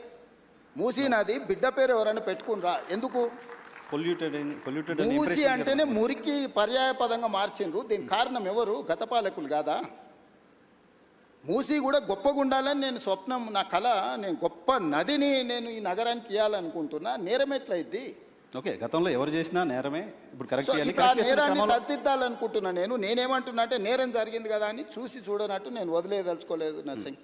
నేను ఒక గ్రామీణ ప్రాంతం నుంచి వచ్చిన, వ్యవసాయ కుటుంబం నుంచి వచ్చిన, నాకు మంచి తెలుసు, చెడు తెలుసు, విచక్షణ ఉంది నాకు. పేదల సమస్యలను చూడడానికి అమెరికాలో చదువుకొచ్చుకున్నాం అని గొప్పగా చెప్పుకునేటోళ్లకు బెంచ్ కారులో పోయి చూడడానికి ఎక్స్కర్షన్ లాంటిది పేదరికం. ఎక్కడైతే పేదరికం ఉంటుందో ఆ పేదరికంలోనే, ఆ ప్రాంతంలోనే పుట్టి ఆ పేదరికాన్ని చూసుకుంటే నేను ఇక్కడికి వచ్చిన. నాకు పేదరికం గురించి, పేదల గురించి ఎవ్వరు చెప్పాల్సిన పని లేదు. నేను పుట్టి పెరిగిందే, నేను పేదవాడిని అని కూడా చెప్పట్లేదు. చూశారు కదా గ్రామీణ ప్రాంతాల్లో పేదరికం ఎలా ఉంటుంది. మేము భూములు ఉన్నాము, అన్నీ మేము ఆర్థికంగా ఉన్నాం, కానీ మా చుట్టూతున్నది పేదలే కదా. వాళ్ళతోనే కలిసి బతికొచ్చినాం కదా, మేము వాళ్ళతోనే పెరిగినాం కదా. ఓకే, ఎంప్లాయ్మెంట్ కూడా గడిచిన ఎన్నికల్లో మిమ్మల్ని మీరు రాష్ట్రం అంతా, తెలుగుదేశంలో ఉన్న, కాంగ్రెస్ పార్టీలో ఉన్న రాష్ట్రం అంతా చాలా పర్యటనలు చేశారు, చాలా మందికి చేయి కలిపి ఉంటారు. మీరు ఎవరో తెలియని వాళ్ళు, మేము చూడని వాళ్ళు కూడా రేవంత్ అన్న వస్తే ఉద్యోగాలు వస్తాయనే ఆశతో చాలామంది నిరుద్యోగులు ఓట్లేశారు. సో ఇప్పుడు ఒక స్కిల్ యూనివర్సిటీ అనేది తీసుకొచ్చారు. స్కిల్ యూనివర్సిటీ ఏ రకంగా గేమ్ చేంజర్ అవుతుంది ఎంప్లాయ్మెంట్లో తెలంగాణకి? సో నేను ఇప్పుడు నీ క్యూర్ మాత్రమే చెప్పిన. Outer ring road inside 160 kilometre radius ఉన్నది, మధ్యలో ఉన్నది క్యూర్. ఇది 2053 కిలోమీటర్స్, 1,34 lakh పాపులేషన్. ఇప్పుడు రీజనల్ రింగ్ రోడ్ ఏర్పాటు చేసుకోబోతున్నాం మనం, 360 kilometres. Outer ring road outside, regional ring road inside, PURE peri urban region economy. ఇక్కడ పరిశ్రమలు, ఇన్ఫ్రాస్ట్రక్చర్ క్రియేట్ చేయాలని పెట్టుకున్నాం మేము. నగరాల్లో నిర్మించదలుచుకున్నాం, పరిశ్రమల కోసం ఇప్పుడు ఇక్కడ నుంచి తరలించే పరిశ్రమలకు అక్కడ ఇవ్వదలుచుకున్నాం. మన దగ్గర చదువుకున్న నిరుద్యోగులకు సాంకేతిక నైపుణ్యాన్ని నేర్పి ఉద్యోగ ఉపాధి అవకాశాలు ఇవ్వదలుచుకున్నాం. ఇలా జీసీసీ సెంటర్స్ వచ్చినా, డేటా సెంటర్స్ వచ్చినా, ఐటీ సంస్థలు వచ్చినా, ఇతర పరిశ్రమలు వచ్చినా, వీటన్నిటినీ పెరీ అర్బన్ రీజియన్ ఎకానమీలో మనము అంటే ఇక్కడ ఫెసిలిటేట్ చేయదలుచుకున్నాం. Regional ring road outside అది ఆల్మోస్ట్ ఒక 10,000 స్క్వేర్ కిలోమీటర్స్ ఉంది peri urban. Regional ring road outside Telangana ఇంకొక 1,00,000 స్క్వేర్ కిలోమీటర్లు ఉంది. అంటే తెలంగాణ మొత్తం 1,12,000 స్క్వేర్ కిలోమీటర్లు ఉంటే 2,000 స్క్వేర్ కిలోమీటర్లు ఏమో క్యూర్ కింద తీసుకున్నాం, 10,000 స్క్వేర్ కిలోమీటర్లు ప్యూర్ కింద తీసుకున్నాం, 1,00,000 square kilometre RARE rural agricultural region economy. So కంప్లీట్గా ఒకటేమో సర్వీస్ సెక్టర్, రెండవది మ్యానుఫ్యాక్చరింగ్ సెక్టర్, మూడవది అగ్రికల్చర్ సెక్టర్. సో తెలంగాణ రాష్ట్రానికి రాబోయే 100 సంవత్సరాలకు అవసరమైన ఒక ప్రణాళికను, ఒక పాలసీ డాక్యుమెంట్ను తెలంగాణ రైజింగ్ 2047 అని ఈ దేశంలోనే మొట్టమొదటిసారి తెలంగాణ రాష్ట్రం అడాప్ట్ చేసుకున్నది. మేము ఆ పాలసీని ఎగ్జిక్యూట్ చేయడానికి ప్రయత్నం చేస్తున్నాం, రోడ్ మ్యాప్ వేస్తున్నా నేను. ఈరోజు ఫ్యూచర్ సిటీ 30,000 ఎకరాలలో ఒక కొత్త నగరాన్ని నిర్మించాలనుకుంటున్నాం. ఇప్పటివరకు ఈ దేశంలో కొత్త నగరం కోసం ఎవరైనా ఆలోచన చేసారా? ఓ ఫైనాన్షియల్ డిస్ట్రిక్ట్ అనో, నాలెడ్జ్ పార్క్ అనో, ఒక 400 ఎకరాలు 500 ఎకరాలు కాలనీలు కట్టిండ్రు. కానీ కాంప్రహెన్సివ్ ఒక సిటీ, న్యూయార్క్ సిటీతోనో, లేకపోతే జపాన్ టోక్యోతోనో, లేకపోతే సింగపూర్తోనో, సౌత్ కొరియాలో ఒక సిటీతోనో కంపేర్ చేసే సిటీ భారతదేశంలో ఎవరైనా నిర్మించారా? ఆలోచన చేసింది. సిటీ నిర్మాణం అనేది సాధ్యమవుతుందా? సిటీని ఒక ప్రభుత్వం నిర్మించగలుగుతుందా? 100%. మనం ట్రంక్ ఇన్ఫ్రాస్ట్రక్చర్ క్రియేట్ చేస్తే hundreds of thousands of builders are ready to construct. మనం చేయాల్సిన పని అది కాదు, మనం ట్రంక్ ఇన్ఫ్రాస్ట్రక్చర్ చేయాలి, కనెక్టివిటీ చేయాలి, మెట్రో కనెక్టివిటీ ఇవ్వు, నేషనల్ హైవేస్ ఇవ్వు, పోర్ట్ కనెక్టివిటీ ఇవ్వు, ఎయిర్పోర్ట్ కనెక్టివిటీ ఇవ్వు. ఇది మాత్రమే ప్రభుత్వం చేయాలి. అంటే ఒక ఏరియాని ఇయర్ మార్క్ చేసి, ల్యాండ్ అక్వైర్ చేసి, ఎకో సిస్టమ్ మనం డెవలప్ చేస్తే సిటీలు నిర్మించడానికి, లక్షల కోట్లు పెట్టుబడులు పెట్టడానికి, దాన్నే వ్యాపారంగా మార్చుకొని సిటీని అభివృద్ధి చేయడానికి చాలామంది రెడీగా ఉన్నారు. ఇప్పుడు ఫైనాన్షియల్ డిస్ట్రిక్ట్ ఉంది, మొత్తం ప్రభుత్వం కట్టలేదే. ప్రభుత్వం ఏం కట్టింది? ఇది ఫైనాన్షియల్ డిస్ట్రిక్ట్, ఇక్కడ వచ్చి పెట్టుబడి పెట్టండి అన్నారు, వాళ్ళకి ఇన్సెంటివ్స్ ఇచ్చిండ్రు. ఈరోజు 10 లక్షల మంది ఆ ఒక 1000 ఎకరాలలో పనిచేస్తారు. ఈ పక్కనే రాయదుర్గంలో ఉన్న మీకు నాలెడ్జ్ పార్క్ ఉంది, 442 ఎకర్స్. జస్ట్ ఆ ల్యాండ్ లేఅవుట్ వేసేస్తే వాళ్ళే ఆక్షన్లు పెట్టి మన 177 కోట్లకి ఎకరం ల్యాండ్ కొనుక్కున్నారు. వాళ్ళే ఇన్వెస్ట్మెంట్ పెడతారు, వాళ్ళే ఇన్ఫ్రాస్ట్రక్చర్ క్రియేట్ చేస్తారు, వాళ్ళే ఎంప్లాయ్మెంట్ క్రియేట్ చేస్తారు. సో ఇప్పుడు మీరు ఫ్యూచర్ సిటీలో కూడా చేస్తుంది అదే అట్మాస్ఫియర్. ఫ్యూచర్ సిటీ కాదు, నేను ఔటర్ రింగ్ రోడ్ నుంచి రీజనల్ రింగ్ రోడ్ వరకు రేడియల్ రోడ్స్ కూడా డెవలప్ చేస్తున్నా. నేను ఇవాళ మన తెలంగాణ రాష్ట్రానికి సముద్రం లేదు. నేను పక్కనున్న రాష్ట్ర చంద్రబాబు నాయుడు గారిని, నరేంద్ర మోడీ గారిని అడిగి ఫ్యూచర్ సిటీ నుంచి ఈరోజు మచిలీపట్నం పోర్ట్కి 12 lane express highway including railway line నేను డిజైన్ చేసిన. Government of India has agreed. మనము జపాన్ వీటిని దేన్ని ఎందుకు అభివృద్ధి చెందిన దేశం అంటున్నాం? అక్కడ బుల్లెట్ ట్రైన్లు ఉన్నాయి కాబట్టి అభివృద్ధి చెందిన దేశం అంటున్నారు. అక్కడ పేదరికం లేదా? చైనాలో పేదరికం లేదా? ఎందుకు 2 అవర్స్లో ఎక్కడికైనా చేర్చుకునేది. ఈరోజు కేంద్ర ప్రభుత్వం 7 బుల్లెట్ ట్రైన్లు ఇస్తే 7లో 3 నేను తెలంగాణ రాష్ట్రానికి తీసుకొచ్చిన. ఈరోజు శంషాబాద్ను ఒక హబ్గా చేసి Shamshabad Bengaluru, Shamshabad Chennai via Amaravati, Shamshabad Mumbai via Pune. So ఈరోజు ఇన్ని కనెక్టివిటీస్ని డెవలప్ చేయడానికి రైల్ కనెక్టివిటీ తీసుకొచ్చిన, రోడ్ కనెక్టివిటీ తీసుకొస్తున్నా, ఈరోజు నేను పోర్ట్ కనెక్టివిటీ తీసుకొస్తున్నా. ఇవన్నీ ఇన్నేళ్ళు ఎందుకు చేయలేదు? 10 ఏళ్ళు తెలంగాణ వచ్చినాక ఒక్కరోజు కూడా ఆలోచన చేయలేదే వీళ్ళు. ఇప్పుడు చేస్తుంటే అడ్డం పెడతారు. ఫ్యూచర్ సిటీ కట్టనే లేవు, ఫ్యూచర్ లేని వ్యక్తి ఫ్యూచర్ సిటీ కడతాడంట. నా ఫ్యూచరు 17 సంవత్సరాలు నా గ్రోత్ చూస్తే వాళ్ళకే కాదు, వాళ్ళ తాతలకు కూడా అర్థమైంది మీ ఫ్యూచర్ ఏంటని, నా ఫ్యూచర్ ఏందనేదాన్ని. నా ఫ్యూచర్ వాళ్ళు కాదు డిసైడ్ చేయాల్సింది, ప్రజలు డిసైడ్ చేసారు నా ఫ్యూచర్ని. సార్ ఇంకొక క్వశ్చన్ ఉంది, దీనికి సంబంధించి తీసుకొని నేను మిగతా పొలిటికల్ ఇష్యూస్లోకి వెళ్తాను. మీరు చాలా సందర్భాలు క్లెయిమ్ చేసుకుంటారు, నేను ఒక రియల్ ఎస్టేట్ పర్సన్ని, నేను రియల్ ఎస్టేట్ నా వ్యాపారం, నా బ్రతుకు తెరవదే అదే చేసి వచ్చాను అని చెప్తారు. కానీ ఈరోజు హైదరాబాద్లో తెలంగాణలో పర్టికులర్గా హైదరాబాద్లో రియల్ ఎస్టేట్ పరిస్థితి ఏంటి అంటే మీరు సాటిస్ఫై అవుతున్నారా బాగానే ఉంది అని? అంటే రియల్ ఎస్టేట్ బాగుంది, కానీ నేను ఆశించినంత మేరకు లేదు. ఇది ఈ ఒక్క నగరానికే కాదు, మొత్తం ప్రపంచంలోనే ఒకసారి ఒక స్లో డౌన్ అనేది ఉంటుంది. కొన్ని సంవత్సరాలకు కొన్ని ఆర్థికపరమైన యుద్ధం కావచ్చు, ఆర్థిక పరిస్థితులు కావచ్చు, లేకపోతే డాలర్ ఫ్లక్చుయేషన్ కావచ్చు, రకరకాల ఇష్యూస్. ఈరోజు ఏఐ రావడం వల్ల చాలా కోట్ల మందికి ఉద్యోగాలు పోవడం, ఆ ఉద్యోగాలు పోతే వాళ్ళు కొనుక్కోవాల్సుకున్న పర్సనల్ ఏదైతే అంటే హౌసింగ్ స్కీమ్స్ కాబట్టి ఇట్లాంటి రకరకాల ప్రభావం ఉన్నాయి. కానీ 2021 నుంచి కంటిన్యూస్గా 2021, 22 కానీ 22, 23 కానీ ఇట్లా మీరు ఒక 7 ఇయర్స్ మీరు చూస్తే తెలంగాణలో పాత దానికంటే తక్కువ లేదు, పెరిగింది. కాకపోతే నేనెంత ఆశించే ఎంత వేగంగా నేను చేయాలనుకుంటున్నానో ఆ సిస్టమ్ లేదు. కానీ కంపారిటివ్లీ ప్రీవియస్ గవర్నమెంట్ కానీ ప్రీవియస్ ఇయర్ ఫైనాన్షియల్ స్టేటస్ని కానీ ఒకసారి క్యాలిక్యులేట్ చేస్తే ఎక్కడ కూడా తగ్గలేదు. నేను చెప్పడం కాదు, కంటిన్యూస్గా క్యాగ్ రిపోర్ట్స్ ఇస్తుంది, నీతి ఆయోగ్ రిపోర్ట్స్ ఇస్తుంది, జిఎస్టీ మీద రిపోర్ట్స్ వస్తున్నాయి, నివేదికలు, రెవెన్యూస్ చెప్తున్నాయి. సరే కొంతమంది సోషల్ మీడియాలో పెట్టుబడులు పెట్టి దాన్ని ఏదో వాళ్ళే రాసి వాళ్ళే చదివి వాళ్ళే అబద్ధాలు చెప్పి అబద్ధాలు వాళ్ళే చూసుకొని వాళ్ళే నమ్మి వాళ్ళే మోసపోతుండ్రు. నేను ఎందుకు చెప్తున్నా అంటే ఉప ఎన్నికలు ప్రజలు తీర్పిచ్చారు, సర్పంచ్ ఎన్నికల్లో ప్రజలు తీర్పిచ్చారు, మున్సిపల్ ఎన్నికలలో ప్రజలు తీర్పిచ్చారు. అయినా వాళ్ళు భ్రమలలో బతుకుతాం అంటే నాకు కావాల్సింది కూడా అది. వాళ్ళ భ్రమలలో ఉండడమే నాకు కావాలి కదా. నా పని సులువు అవుతుంది చేసేదాన్ని. నేను ఎప్పుడు రియాలిటీలోనే ఉంటా వైఎన్ఆర్. నీకు తెలుసు కదా బాగా, నీకు 20 సంవత్సరాల నుంచి అయితే నన్ను చూస్తున్నావు కదా. నాకు వాస్తవం అనేది వినడం నాకు ఇష్టం. వాస్తవ పరిస్థితుల మధ్యలోనే నేను ఉంటా. నేను ఊహాజనితమైన ప్రపంచంలో నేను ఉండను. ఎవరైనా ఊహించుకుంటే అది వాళ్ళ తప్పు. ఇప్పుడు వాళ్ళకి రకరకాల కోరికలు అంటే వారసత్వ సంపద కింద, వారసత్వంలోనే విరాసత్ అంటారు తెలంగాణలో. అంటే పోలీస్ పటేల్ ఉన్నప్పుడు విరాసత్ కింద వచ్చేది. మా ముత్తాత పోలీస్ పటేలు, అది మా తాతకు వచ్చింది, ఇంట్లో పెద్దోడు కాబట్టి. ఆ తాత నుంచి మా నాయనకు వచ్చింది, మా నాయన నుంచి ఎన్టీఆర్ వచ్చి తొలగించాడు. మా నాయనకు ఉన్నప్పుడు కూడా మా అన్నదమ్ములలో పెద్దోడికి వస్తుందని మేము అనుకున్నాం. విరాసత్తులు వస్తాయి, ఆస్తులు కూడా వస్తాయి. సో విరాసత్తులో నాకు ముఖ్యమంత్రి వస్తాయని కొంతమంది పాపం కలలుగా అన్నారు.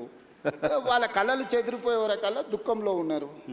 ఇలా నేను అన్ని వదిలేసి ఈగల్ ఫోర్స్ అని ఒక సంస్థను తీసుకున్నాను డ్రగ్స్ని కంట్రోల్ చేయడానికి. చిన్న చిన్న స్కూళ్ళ ముందర కూడా గంజాయి చాక్లెట్లు అమ్ముతున్నారు. కంగ్రాచులేట్ చేస్తున్నాను సార్, డ్రగ్స్ పైన మీరు చేస్తున్న పోరాటం డెఫినెట్గా అప్రిషియేట్ చేయాలి. దాని మీద కూడా ఆరోపణలు. మీ ఫామ్ హౌస్లలో పార్టీలు చేసుకుంటే డ్రగ్స్తో దొరికితే అభినందించాల్సింది పోయి నన్ను తిడతారే. మేము ఫామ్ హౌస్లో దీపావళి పండుగ నాడు మేము డ్రగ్స్ పార్టీ చేసుకుంటే నువ్వు వచ్చి పట్టుకుంటావు అని. దీపావళి పండుగ నాడు చిచ్చుబుడ్ల పండుగ చేసుకోవాలనా? దీపావళి పండుగ దేం పండుగ? చిచ్చుబుడ్ల పండుగ. అవునా? నువ్వు చిచ్చుబుడ్లు కాలిస్తే బాగానే ఉంటాయి, కానీ సారా బుడ్లు పెట్టుకుంటాం, మేము గంజాయి కొడతాం, మేము కొకైన్ హెరాయిన్ తెచ్చి పీల్చుతామని అంటే ఎట్లా చూస్తూ ఊరుకోవాలి నర్సింగ్? నేను ఎవరి కోసం చేస్తున్నది? ఇప్పుడు నదులను ఆక్రమించిన వాళ్ళని తొలగించినా, చెరువులను తొలగించినా, కుంటలు తొలగించినా, నాళ్ళను తొలగించినా నాకు వచ్చేది ఏం లేదు, భవిష్యత్ తరాలకు ఇస్తున్నా. నేను కూడా వాళ్ళతో చేరితే నాకెక్కువ లాభము. విజన్ డాక్యుమెంట్లో భాగంగా తెలంగాణ సేమ్ డ్రగ్స్ విషయంలో కూడా ఇవాళ నాకు కొన్ని కేసెస్ నాకు తెలుసు. As a stated I cannot disclose. 6th class 7th class 8th class పిల్లలు మిస్లీడ్ చేసి గంజాయి ఇటువైపు అటువైపు తీసుకెళ్తుంటే తల్లిదండ్రులు వచ్చి నాకు చెప్తున్నప్పుడు నాకు నిజంగా అసలు అంటే పిచ్చెక్కిపోతుంది ఒకసారి. అసలు దీన్ని ఎరాడికేట్ చేయడానికి ఏం చేయాలన్నంత కోపం ఉంది నాకు. నేను దాన్ని చేస్తే కూడా అది కూడా ఈ దేశానికే మనం ఒక రోల్ మోడల్ డ్రగ్స్ రిలేటెడ్ దీంట్లో నేను కంప్లీట్గా ఒక వ్యవస్థని ఏర్పాటు చేసిన. హైడ్రా అని ఒక వ్యవస్థను ఏర్పాటు చేసిన, ఈగల్ ఫోర్స్ అండ్ డ్రగ్స్ని కంట్రోల్ చేయడానికి ఒక వ్యవస్థను ఏర్పాటు చేసిన, సైబర్ క్రైమ్ని కంట్రోల్ చేయడానికి ఒక కంప్లీట్ ఒక ఇన్స్టిట్యూషన్ ఏర్పాటు చేసిన. ఒకప్పుడు పోలీస్ డిపార్ట్మెంట్లో విజిలెన్స్ అండ్ ఎన్ఫోర్స్మెంటో, ఏసీబీఓ, ఆక్టోపసో లేకపోతే గ్రే హ్యాండ్సో ఆ రోజున్న సమస్యల్ని అడ్రస్ చేయడానికి వాళ్ళు చూసారు. ఈరోజు నక్సలైట్ల కోసం గ్రే హ్యాండ్స్ పెట్టారు. ఈరోజు నక్సలైట్లే లేరని అంటుంటే గ్రే హ్యాండ్స్ సంస్థను ఏం చేసుకుంటావు? ఓకే, కొన్ని సంస్థలు ఆ పర్పస్ సర్వ్ అయిన తర్వాత ఆ సంస్థల రిలవెన్స్ అనేది ఇర్రిలవెంట్ అవుద్ది. ఈ రోజు ఈ సమాజాన్ని ఇక్కడ ఉన్న వాళ్ళందరూ ఇక్కడనే చూస్తున్న వాళ్ళందరూ వాళ్ళకు ఒకరు లేక ఇద్దరు పిల్లలు జీవితాంతం కష్టపడి వాళ్ళు స్ట్రక్చర్డ్గా పైకి వచ్చిన తర్వాత వాళ్ళు 8th క్లాస్ చదువుకుంటున్న అమ్మాయి స్కూల్కి వెళ్ళి తెలియకుండానే గంజాయి చాక్లెట్లని తర్వాత ఎడిక్ట్ అయిపోయి తర్వాత కుటుంబం రూయిన్ అయిపోతుంటే ఆ తల్లిదండ్రుల బాధ ఎప్పుడన్నా ఎవడన్నా ఆలోచన చేసిండా? డెఫినెట్గా చేయాల్సిందే సార్ విజన్. మరి నేను దాన్ని ఆపితే నన్ను ఎందుకు విలన్గా చూస్తారు? చూసినా సరే ఐ డోంట్ మైండ్. మీకు ఆ క్లారిటీ ఆఫ్ థాట్ ఉన్నప్పుడు ఇంకొకళ్ళ ఏదో చూడాల్సిన అవసరం లేదేమో. డ్రగ్స్ విషయంలో మాత్రం డెఫినెట్గా తెలంగాణ గవర్నమెంట్ చేస్తుంది. నేను ఏది చేసినా వైనార్ నేను నా కోసం ఏం చేయట్లా. నాకు ఏది అవసరం లేదు నా లైఫ్లో నేను చాలా కంఫర్ట్గా ఉన్నా. నాకు ఏం ఎక్స్ట్రా అవసరం లేదు. What ever I have achieved నాకు లైఫ్లో 100/100 సాటిస్ఫాక్షన్ ఉంది. నాకు మిగిలిందల్లా నేను భవిష్యత్ తరాలకి ఏం చేయాలన్నదే నా పట్టుదల. 100 ఏళ్ళైనా అరే పలానోడు ఉన్నప్పుడు ఏదన్నా కానీ చేసిండే, 100 సంవత్సరాలైనా డ్రగ్స్ రిలేటెడ్ ఇష్యూ వచ్చిందనుకో, చెరువులు కుంటలు లేకపోతే నదుల ఆక్రమణ జరిగినప్పుడు పలానోడు ఉండేనే. సర్ ఆర్థర్ కాటన్ గురించి ఎందుకు మాట్లాడుకుంటారు? ధవళేశ్వరం కట్టింది కాబట్టి ఇచ్చంపల్లి దగ్గర కట్టండి అని మనకు ఆ రోజే చెప్పిండా? సర్ ఆర్థర్ కాటన్ చెప్పింది వినకుండా మేము పొడుస్తామని మేడిగడ్డ చేస్తే ఏమైంది? మేడిపండులాగా కుప్పగూలిపోయింది. బుర్రు ఉండాలి కదా మనం చేసేటప్పుడు. సో మనం తెలుసుకోవాలి, మన పెద్దలు చెప్పింది వినాలి. ఈ రెండు లేకుండా మనం సగం జ్ఞానంతో చేస్తే సమస్యలు వస్తాయి. కొన్ని విధానాలు ఇంతకుముందు చెప్తున్నట్టుగా విజన్ డాక్యుమెంట్ గురించి చెప్తున్నారు. ఇంకొక పాయింట్ నేను ప్రధానంగా మీరు వచ్చిన తర్వాత నోటీస్ చేసింది, సన్నబియ్యం ఒకటి ఇస్తున్నారు, అప్రిషియేట్ చేయదగ్గ ఇష్యూ డెఫినెట్గా. దాంతోపాటు మీరు ఇప్పుడు యంగ్ ఇండియా మోడల్ స్కూల్స్ అని పెడుతున్నారు. Young India model schools, integrated model schools పెడుతున్నారు కదా సార్. ఆల్రెడీ చాలా స్కూల్స్ ఉన్నాయి. స్కూల్స్ పెట్టాలంటే మీరు మెర్జ్ చేయొచ్చు, ఒక దగ్గర పెట్టచ్చు. స్కూల్స్ కట్టడం అనేది కార్యక్రమంగా ఎందుకు ఉండాల్సిన అవసరం ఉంది? స్కూల్ బిల్డింగ్స్ మళ్ళీ కట్టాల్సిన అవసరం ఎందుకు ఉంటుంది? ఎడ్యుకేషన్ సిస్టంలో కదా చేంజ్ చేసి రావాలి. నర్సింగ్ చాలా మంచి క్వశ్చన్ అడిగినావు. దాదాపుగా 6 లక్షల పైచిలకి 7 లక్షల గ్రామాలు ఉన్నాయి భారతదేశంలో. స్వతంత్రం వచ్చినప్పుడు నిరక్షరాస్యతనే మనకు పెద్ద సమస్య. ఆ రోజు మొదటి ప్రధానమంత్రి 2 పాలసీలు తీసుకున్నాడు. ఒకటి కరువు కాటకాలతో ఆకలితో దేశ ప్రజలు చచ్చిపోతుంటే బురద మట్టి దీన్ని బతికే రోజులు స్వతంత్రం వచ్చినప్పుడు. చదువులేని నిరక్షరాస్యత ఉన్నాడు. మొదటి ప్రధానమంత్రి 2 పాలసీస్ తీసుకున్నాడు. ఒకటి ఎడ్యుకేషన్, 2 ఇరిగేషన్. ఎడ్యుకేషన్ ఆయన తీసుకున్నాడు కాబట్టి ఈరోజు దేశ స్థాయిలో ఉన్న పెద్ద ఇన్స్టిట్యూషన్స్, ఐఐటీలు, ఐఐఎంలు లేకపోతే ఈరోజు పెద్ద యూనివర్సిటీలు అన్నిటిని కూడా పండిత్ జవహర్లాల్ నెహ్రూ గారు ఎస్టాబ్లిష్ చేసిండ్రు. కాబట్టే ఈ దేశంలో చదువు వచ్చి ప్రపంచానికి మనం జ్ఞానాన్ని పంచగలుగుతున్నాం. రెండోది ఆయన ఇరిగేషన్ తీసుకోవడం కాబట్టి ఈ రోజున్న నాగార్జున సాగర్, శ్రీశైలం, శ్రీరామ్ సాగర్ ఎవరు కట్టిండ్రు? పండిత్ జవహర్లాల్ నెహ్రూ కట్టిండు. కాలువలు ఉన్న కాలువలలో పూడికని కూడా మనం తీయలేకపోతున్నాము. బాక్రానంగాలు ఎవరు కట్టారు? భారతదేశంలో ఈరోజు ఒకప్పుడు కరువుతో తినడానికి తిండి లేని క్రమంలో ఎసెన్షియల్ కమాడిటీ యాక్ట్ తీసుకొచ్చి ఎవడైతే అక్రమ నిల్వలు పండించిన పంటలు పెడితే వాడిని direct prevention of detention act కింద, పీడీ యాక్ట్ కింద పెట్టడానికి చట్టాలు తీసుకొచ్చారు. ఆ రోజు తీవ్రమైన నేరం. అక్కడి నుంచి ఈరోజు సర్ప్లస్ ప్రపంచ దేశానికి ఎగుమతి చేసి ఈరోజు మిగులు ఆహార పదార్థాలు అంటే ఇంకొక 10 సంవత్సరాలకు జరిపే ఆహారపు ధాన్యాలు నిల్వ మన దగ్గర ఉన్నాయి. ఈరోజు పండించిన పంట కొనడానికి కూడా ప్రభుత్వాలు ముందుకు రాలేనంత పంట ఈరోజు ఉత్పత్తి అవుతుంది. ఎక్కడి నుంచి వచ్చింది? ఈరోజు ప్రపంచ దేశాలకు మనం ఎక్స్పర్ట్స్ని ఎక్స్పోర్ట్ చేస్తున్నాం, లేకపోతే ఎక్స్పర్ట్స్ ఇతర దేశాలకు వెళ్ళి మనం చాలా రకాలుగా పనిచేస్తున్నాం, లేకపోతే ఇక్కడ ఉత్పత్తి చేసిన వాటిని ఎక్స్పోర్ట్ చేస్తున్నాం. అంటే ఎందుకు? ఆ ఎడ్యుకేషన్ ఫిలాసఫీని, పాలసీని first prime minister of India adopt చేసుకున్నాడు కాబట్టి, ఎడ్యుకేషన్ అండ్ ఇరిగేషన్ ఒక పాలసీ కింద తీసుకున్నాడు కాబట్టి ఫస్ట్ రిఫార్మ్స్ అక్కడ జరిగినాయి. సెకండ్ రిఫార్మ్స్ ఇందిరాగాంధీకి వచ్చినప్పుడు వెల్ఫేర్ అండ్ సోషల్ జస్టిస్ కింద కానీ రాజభరణాలు రద్దు చేయడం కానీ ఎస్సీ ఎస్టీ రిజర్వేషన్ నుంచి మొదలు పెడితే ప్రతి ఒక్కరికి ఆమె సెకండ్ రిఫార్మ్స్లో అవి తీసుకొచ్చింది కాబట్టి, థర్డ్ రిఫార్మ్స్లో పివి నరసింహారావు గారు, మన్మోహన్ సింగ్ గారు లిబరలైజేషన్, ప్రైవేటైజేషన్, గ్లోబలైజేషన్ 3 స్టేజెస్లో ఈ దేశాన్ని అభివృద్ధి పదం వైపు వాళ్ళు నడిపించారు. కాబట్టి ఈరోజు పివి నరసింహారావు గారు, మన్మోహన్ సింగ్ గారు తీసుకున్న నీ విధానాల వల్ల ఇక్కడ నువ్వు పోతే మైక్రోసాఫ్టా, ఇన్ఫోసిసా, Globalization విప్రోనా, నువ్వు you name it any company, global fortune 500 companies ఈరోజు హైదరాబాద్కు రాగలిగినాయి. హైటెక్ సిటీ అనేది ఈరోజు నువ్వు గొప్పగా చెప్పుకుంటున్నావు, కానీ అది ఎవరి ఆలోచన, ఎవరి విధానము? ఈరోజు ఈ దేశంలో ఉన్న పాలసీస్ని ఎవరు తీసుకొచ్చిండ్రు? అటువంటి పాలసీస్తో పోలుస్తారా మీరు పెడుతున్న స్కూల్స్ని? ఎస్, డెఫినెట్గా. ఈరోజు నేను చెప్పేది ఏంటంటే, ఆ రోజు రవాణా సౌకర్యాలు లేవు, గ్రామాలకు వెళ్ళలేని పరిస్థితి. ఏ ఊర్లో ఉన్న వాళ్ళు ఆ ఊర్లోనే ఉన్నప్పుడు ఆ తండకో, గూడానికో, మారుమూల పల్లెకో మనం విద్యను తీసుకెళ్ళినాం. ప్రతి గ్రామంలో సింగిల్ టీచర్ స్కూల్ ఉండాలని, ప్రతి 2 కిలోమీటర్స్కి అప్పర్ ప్రైమరీ స్కూల్ ఉండాలని, ప్రతి 3 కిలోమీటర్స్కి ప్రైమరీ స్కూల్ ఉండాలని, అదేవిధంగా ప్రతి 5 కిలోమీటర్స్కి హై స్కూల్ ఉండాలని, ప్రతి 10 కిలోమీటర్స్కి హై స్కూల్ ఉండాలని, ప్రతి మండలంలో జూనియర్ కాలేజ్ ఉండాలని, ప్రతి నియోజకవర్గంలో డిగ్రీ కాలేజ్ ఉండాలని, ప్రతి రెవెన్యూ డివిజన్లో ఇంజనీరింగ్ కాలేజ్ ఉండాలని, ప్రతి డిస్టిక్లో మెడికల్ కాలేజ్ ఉండాలి. ఇది ఎడ్యుకేషన్ సిస్టమ్ ఇన్ తెలంగాణ లేకపోతే దేశం అని స్ట్రక్చర్డ్గా యూనివర్సిటీ నుంచి కేజీ టు పీజీ అంటారు కదా, స్లోగన్కి బాగుంది. కేజీ టు పీజీ అనేది పీజీ నుంచి కేజీ వరకు స్ట్రక్చర్ ఎవరు చేసిండ్రు? కాంగ్రెస్ పార్టీ చేసింది. ఫిలాసఫీని ఆ రోజు అడాప్ట్ చేసుకున్నారు. ఇప్పుడు మారింది. 27,000 స్కూల్స్ ఉన్నాయి గవర్నమెంట్వి. 1,05,000 మంది టీచర్లు ఉన్నారు నా దగ్గర, కానీ 19 లక్షల మంది మాత్రమే స్టూడెంట్స్ ఉన్నారు. కానీ ప్రైవేట్లో 12,000 స్కూళ్ళు ఉంటే 38 లక్షల పిల్లలు ఉన్నారు. నేను మిమ్మల్ని అడుగుతున్నా నర్సింగ్, నా దగ్గర ఉన్న వాళ్ళు BA B.Ed మినిమం క్వాలిఫికేషన్ టీచర్లు 1,05,000 మంది ఉన్నారు. గవర్నమెంట్ ఆఫ్ ఇండియా రేషియో 30 మంది విద్యార్థులకు ఒక టీచర్ ఉండాలి. కానీ తెలంగాణలో ఎంత ఉందో తెలుసా? 18 మంది విద్యార్థులకు ఒక టీచర్ ఉంది. భారతదేశంలో ఎక్కడా లేరు. 27,000 స్కూళ్ళు ఉంటే, ఇంతమంది టీచర్లు ఉంటే, 19 లక్షల మంది పిల్లలు నా దగ్గర చదువుకుంటే, 12,000 స్కూళ్ళు ఉన్న ప్రైవేట్ పాఠశాలలు 38 లక్షల మంది పిల్లలకు చదువు చెప్తున్నాయి. ఎక్కడనో ప్రభుత్వ వైఫల్యం ఉన్నట్టే కదా. డెఫినెట్గా మరి దాన్ని కరెక్షన్ చేయాల్సిన బాధ్యత ఉంది కదా. కరెక్షన్ చేయటంలో ఆ భాగంగా correction next I'm coming to next point. మీరేం చేసిండ్రు? గత పాలకులు ఎవరైనా తెలంగాణ వచ్చిన తర్వాత తీసుకున్న నిర్ణయాలు కూడా, ఎస్సీలకు ఒక సపరేట్ స్కూల్ కట్టిండు, ఎస్టీలకు ఒక సపరేట్ స్కూల్ కట్టిండు, బీసీలకు ఒకటి కట్టిండు, మైనారిటీలకు ఒకటి కట్టిండు, అప్పర్ కాస్ట్ వాళ్ళకు ఒకటి కట్టిండు. కుల వివక్ష పోవాలి, కుల నిర్మూలన జరగాలని నువ్వే చెప్తున్నావు. 1,000 కోట్లు ఖర్చు పెడుతున్నావు.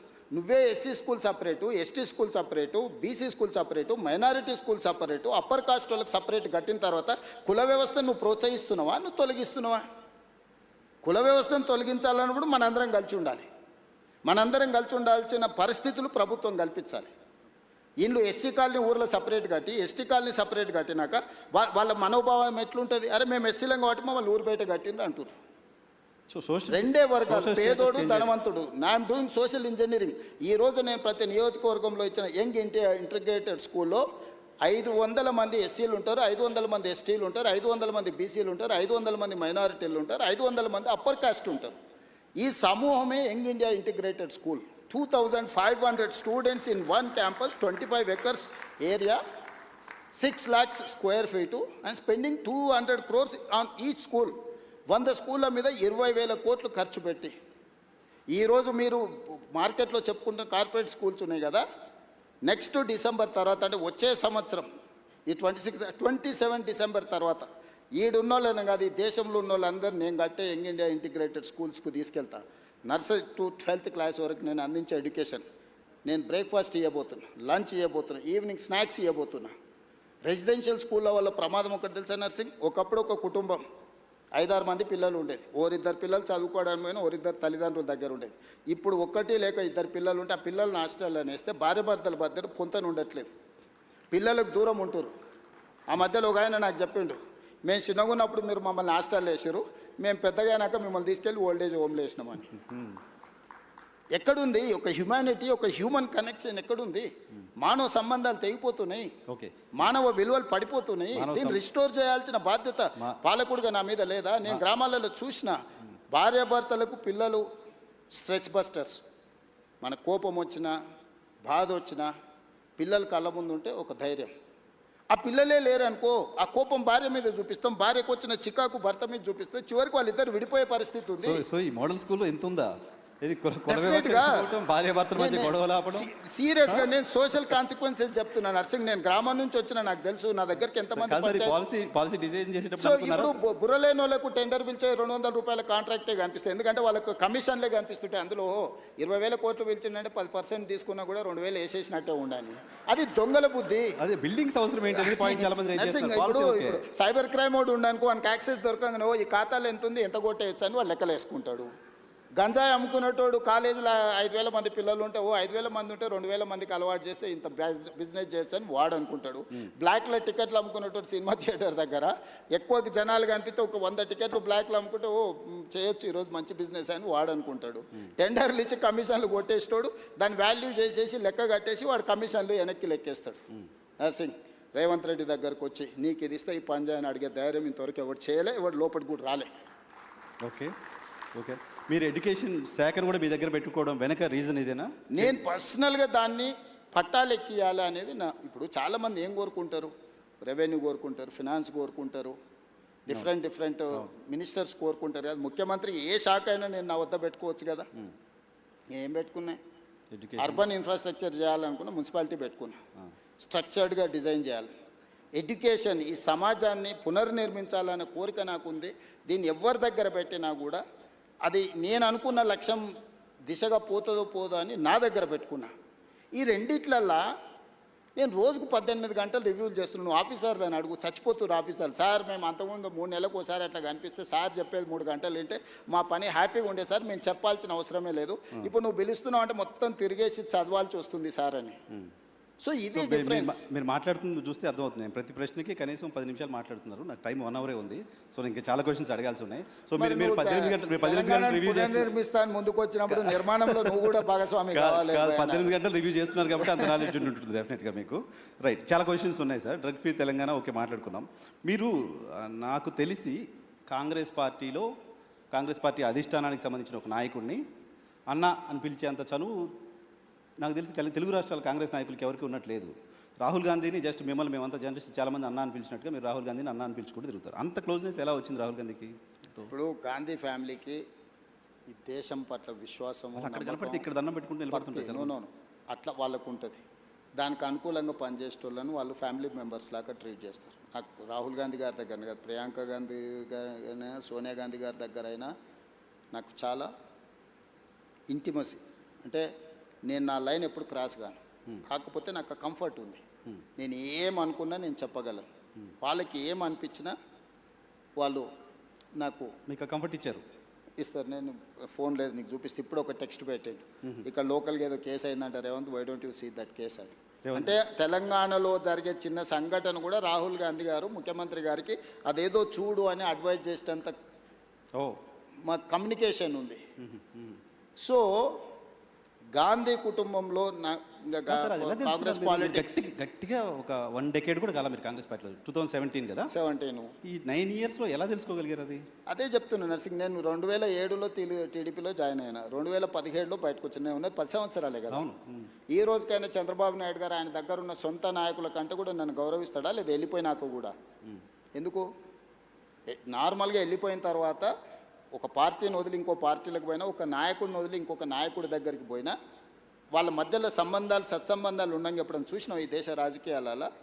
ఎక్కడైనా కానీ చంద్రబాబు నాయుడు గారికి నేను ఎదురుపడ్డప్పుడు ఆయన కళ్ళల్లో ఏం కనిపిస్తుంది ఒకసారి చూడు. డెఫినెట్గా ప్రేమగా చూస్తారు. నా పట్ల గౌరవం ప్రేమ అనేది ఉంది కదా. That is what my conviction. నేను ఒక నాయకుడితో పనిచేస్తే 100% ఆ నాయకుడితో నిలబడతా.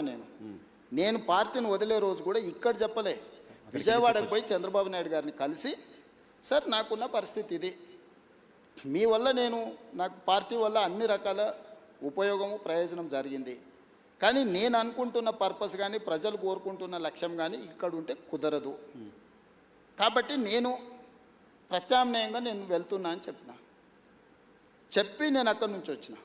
నేను ఎప్పుడు కూడా నా రిలేషన్ని నేను స్ట్రెయిన్ చేసుకోలేదు, నా లీడర్కి నేను అబద్ధం చెప్పలే. ఓకే, ఏది ఉన్నది ఉన్నట్టు మాట్లాడమే నా స్ట్రెంగ్త్. కాదు సార్, రాహుల్ గాంధీ గారికి మీరు గోల్ పెట్టుకున్నారు. నాతో 2006-7 ప్రాంతంలో నేను ముఖ్యమంత్రి అవుతా అని చెప్పారు. నాతో పాటు చాలామంది జర్నలిస్ట్ ఫ్రెండ్స్ చెప్పారు. కొంతమందిని మా వాళ్ళని మంత్రులను కూడా చేస్తామని చెప్పారు. మంత్రులను చేయలేదు కానీ చాలామంది మా జర్నలిస్ట్ ఫ్రెండ్స్కి అవకాశాలు కల్పించారు. Thank you. సో మీరు రాహుల్ గాంధీ గారికి చెప్పొచ్చు కదా, ఆయన కూడా గోల్ పెట్టుకొని నేను ప్రధానమంత్రి కావాలని గోల్ ఉందా అసలు ఆయనకి? ఆ గోల్ పెట్టుకున్నారా? దానికోసం పనిచేస్తారా? రాహుల్ గాంధీ గారికి చాలాసార్లు చెప్తున్నా, కాంగ్రెస్ని అధికారంలోకి తేవాలనే గోల్ ఉంది ఆయనకు, కానీ ఆయన ప్రధానమంత్రి కావాలనే దాని మీద ఆయన కోరిక లేదు. గోల్ ఉంటేనే కదా దానికోసం నేను చాలాసార్లు మొన్న మా చింతన్ శిబిర్ ఇక్కడనే రాజ్ ఠాకూర్ జిల్లా ప్రెసిడెంట్ ఉన్నాడు కదా, మొన్న మా చింతన్ శిబిర్ జిల్లా అధ్యక్షుల ట్రైనింగ్ జరిగింది ఆంధ్రప్రదేశ్ తెలంగాణ వికారాబాద్లో. నేను లోపల ఏం మాట్లాడినో ఎవరైనా వినుంటారు, నువ్వు అడుగు అంటే నాకు ఆయనకు జరిగిన డిస్కషన్ అంటే ఒక పర్సన్ థాట్ లోపల ఉన్నప్పుడు కదా దానికోసం చెప్పించి ఒప్పించిన. మొదటిసారి రాహుల్ గాంధీ ఎస్ వచ్చేసారి నేను ప్రధానమంత్రి పదవికి పోటీ పడతాను, నేను బాధ్యత తీసుకుంటా అని చెప్పి మొదటిసారి రాహుల్ గాంధీ గారిని అధికారికంగా ఎస్ అని నేనే అనిపించిన. ఓకే, నేను చెప్పిన క్లియర్గా ప్రజలు ఇప్పుడు జెన్జీ ఇప్పుడున్న జనరేషన్, నేను ఆయనకు చెప్తా ఆయన నీకు చేస్తాడంటే ఎవరు నమ్మడం లేదు, వినడం లేదు. నువ్వేం చేస్తావో, నీ కమిట్మెంట్ ఏంది, నువ్వేం చేయదలుచుకుంటావో నువ్వు డైరెక్ట్గా చెప్పమంటారు. ఇప్పుడున్న పాలిటిక్స్ను నేను స్విగ్గీతో పోలుస్తాను. ఇప్పుడు జనాలు విత్ ఇన్ మినిట్స్ డెలివరీ కావాలని కోరుకుంటున్నారు. పొద్దున ఆర్డర్ ఇస్తే రాత్రికి వచ్చే దాని మీద లేరు జనాలు, కావాలి కొత్త ఆర్డర్ మరి రెడీగా ఉంటారు. సో స్విగ్గీ పాలిటిక్స్లో ఈరోజు నువ్వు ఎట్లా పర్ఫామ్ చేస్తావు అనే దాని మీదనే ఆధారపడి ఉంటుంది. సో రేపు వచ్చే ఎన్నికల్లో రాహుల్ గాంధీ ప్రధానమంత్రి అభ్యర్థి ఇండియా కూటమి నుంచి. మొదట కాంగ్రెస్ పార్టీ నిర్ణయించుకుంటుంది, ప్రకటిస్తుంది, తర్వాత ఇండియా కూటమిని కన్విన్స్ చేస్తాం. ఇండియా కూటమిలో ఉన్న మిత్రులు నాకు చాలామంది మిత్రులే, వాళ్ళందరితో నేను కూర్చోబెట్టి మాట్లాడి సంవత్సరం ముందే అధికారికంగా రాహుల్ గాంధీ గారు రేపు జరగబోయే ఎన్నికల్లో ప్రధానమంత్రి అభ్యర్థి రాహుల్ గాంధీ గారికి ఓటేయండి, ఈ దేశానికి ప్రధానమంత్రి అవుతాడు, రైతుల కోసం ఏం చేస్తాడు, మహిళల కోసం ఏం చేస్తాడు, విద్యార్థుల కోసం ఏం చేస్తాడు, నిరుద్యోగ యువకుల కోసం ఏం చేస్తాడు, పరిశ్రమల కోసం ఏం చేస్తాడు, అదేవిధంగా కాస్ట్ సెన్సెస్ విషయంలో ఏం చేస్తాడు, లేకపోతే ఉన్న అదర్ సోషల్ ఇష్యూస్ మీద ఏం చేస్తాడు, ఒక పాలసీ డాక్యుమెంట్ తీసుకొచ్చి ప్రజల ముందు పెట్టి ప్రజల్ని మ్యాండేట్ కోరుతాం. ఓకే సార్, మీరు ఇప్పుడు ఆంధ్రప్రదేశ్లో కాంగ్రెస్ పార్టీ చివరి ముఖ్యమంత్రి, తెలంగాణ వచ్చిన తర్వాత మీరు మొదటి ముఖ్యమంత్రి. కాంగ్రెస్ పార్టీ ముఖ్యమంత్రులకి ఎవరికీ లేని ఒక ప్రివిలేజ్ కనపడుతుంది. మీరు సౌత్ ఇండియాలో కాంగ్రెస్ పార్టీకి సంబంధించిన ఫేస్గా కనపడుతున్నారు. కేరళ ఎలక్షన్లో క్యాంపెయిన్గా చేయడం కావచ్చు, తమిళనాడు వెళ్ళి అక్కడ మీటింగ్స్ అటెండ్ చేయడం కావచ్చు. సో సిద్ధరామయ్య కంటే కూడా సౌత్ ఇండియాలో ఉన్న కాంగ్రెస్ ముఖ్యమంత్రులు మీరు ఎక్కువ పాపులర్గా కనపడుతున్నారు. సో సౌత్ ఫేస్గా రేవంత్ ఎమర్జ్ అవ్వడం వెనక రీజన్ ఏంటి? నేషనల్ పాలిటిక్స్ ఇంకేదన్నా మీరు సీఎం కావాలని గోల్ అయిపోయింది, వేరే గోల్ ఏమైనా పెట్టుకున్నారా? లేదు నర్సింగ్, నేను 10 years 2034 వరకు ఏ గోల్ లేదు. 1994లో 2 సార్లు తెలుగుదేశం పార్టీకి అధికారం ఇచ్చారు, 2004 నుంచి 2 సార్లు కాంగ్రెస్ పార్టీకి అధికారం ఇచ్చారు, 2014 నుంచి 2 సార్లు బీఆర్ఎస్కి అధికారం ఇచ్చారు, 2024 నుంచి 2 సార్లు నాకు అధికారం ఇస్తారు ప్రజలు. నాకు స్పష్టత ఉంది. 2034 వరకు ఇక్కడనే ఉంటా, ఈ ప్రజల కోసమే పనిచేస్తా.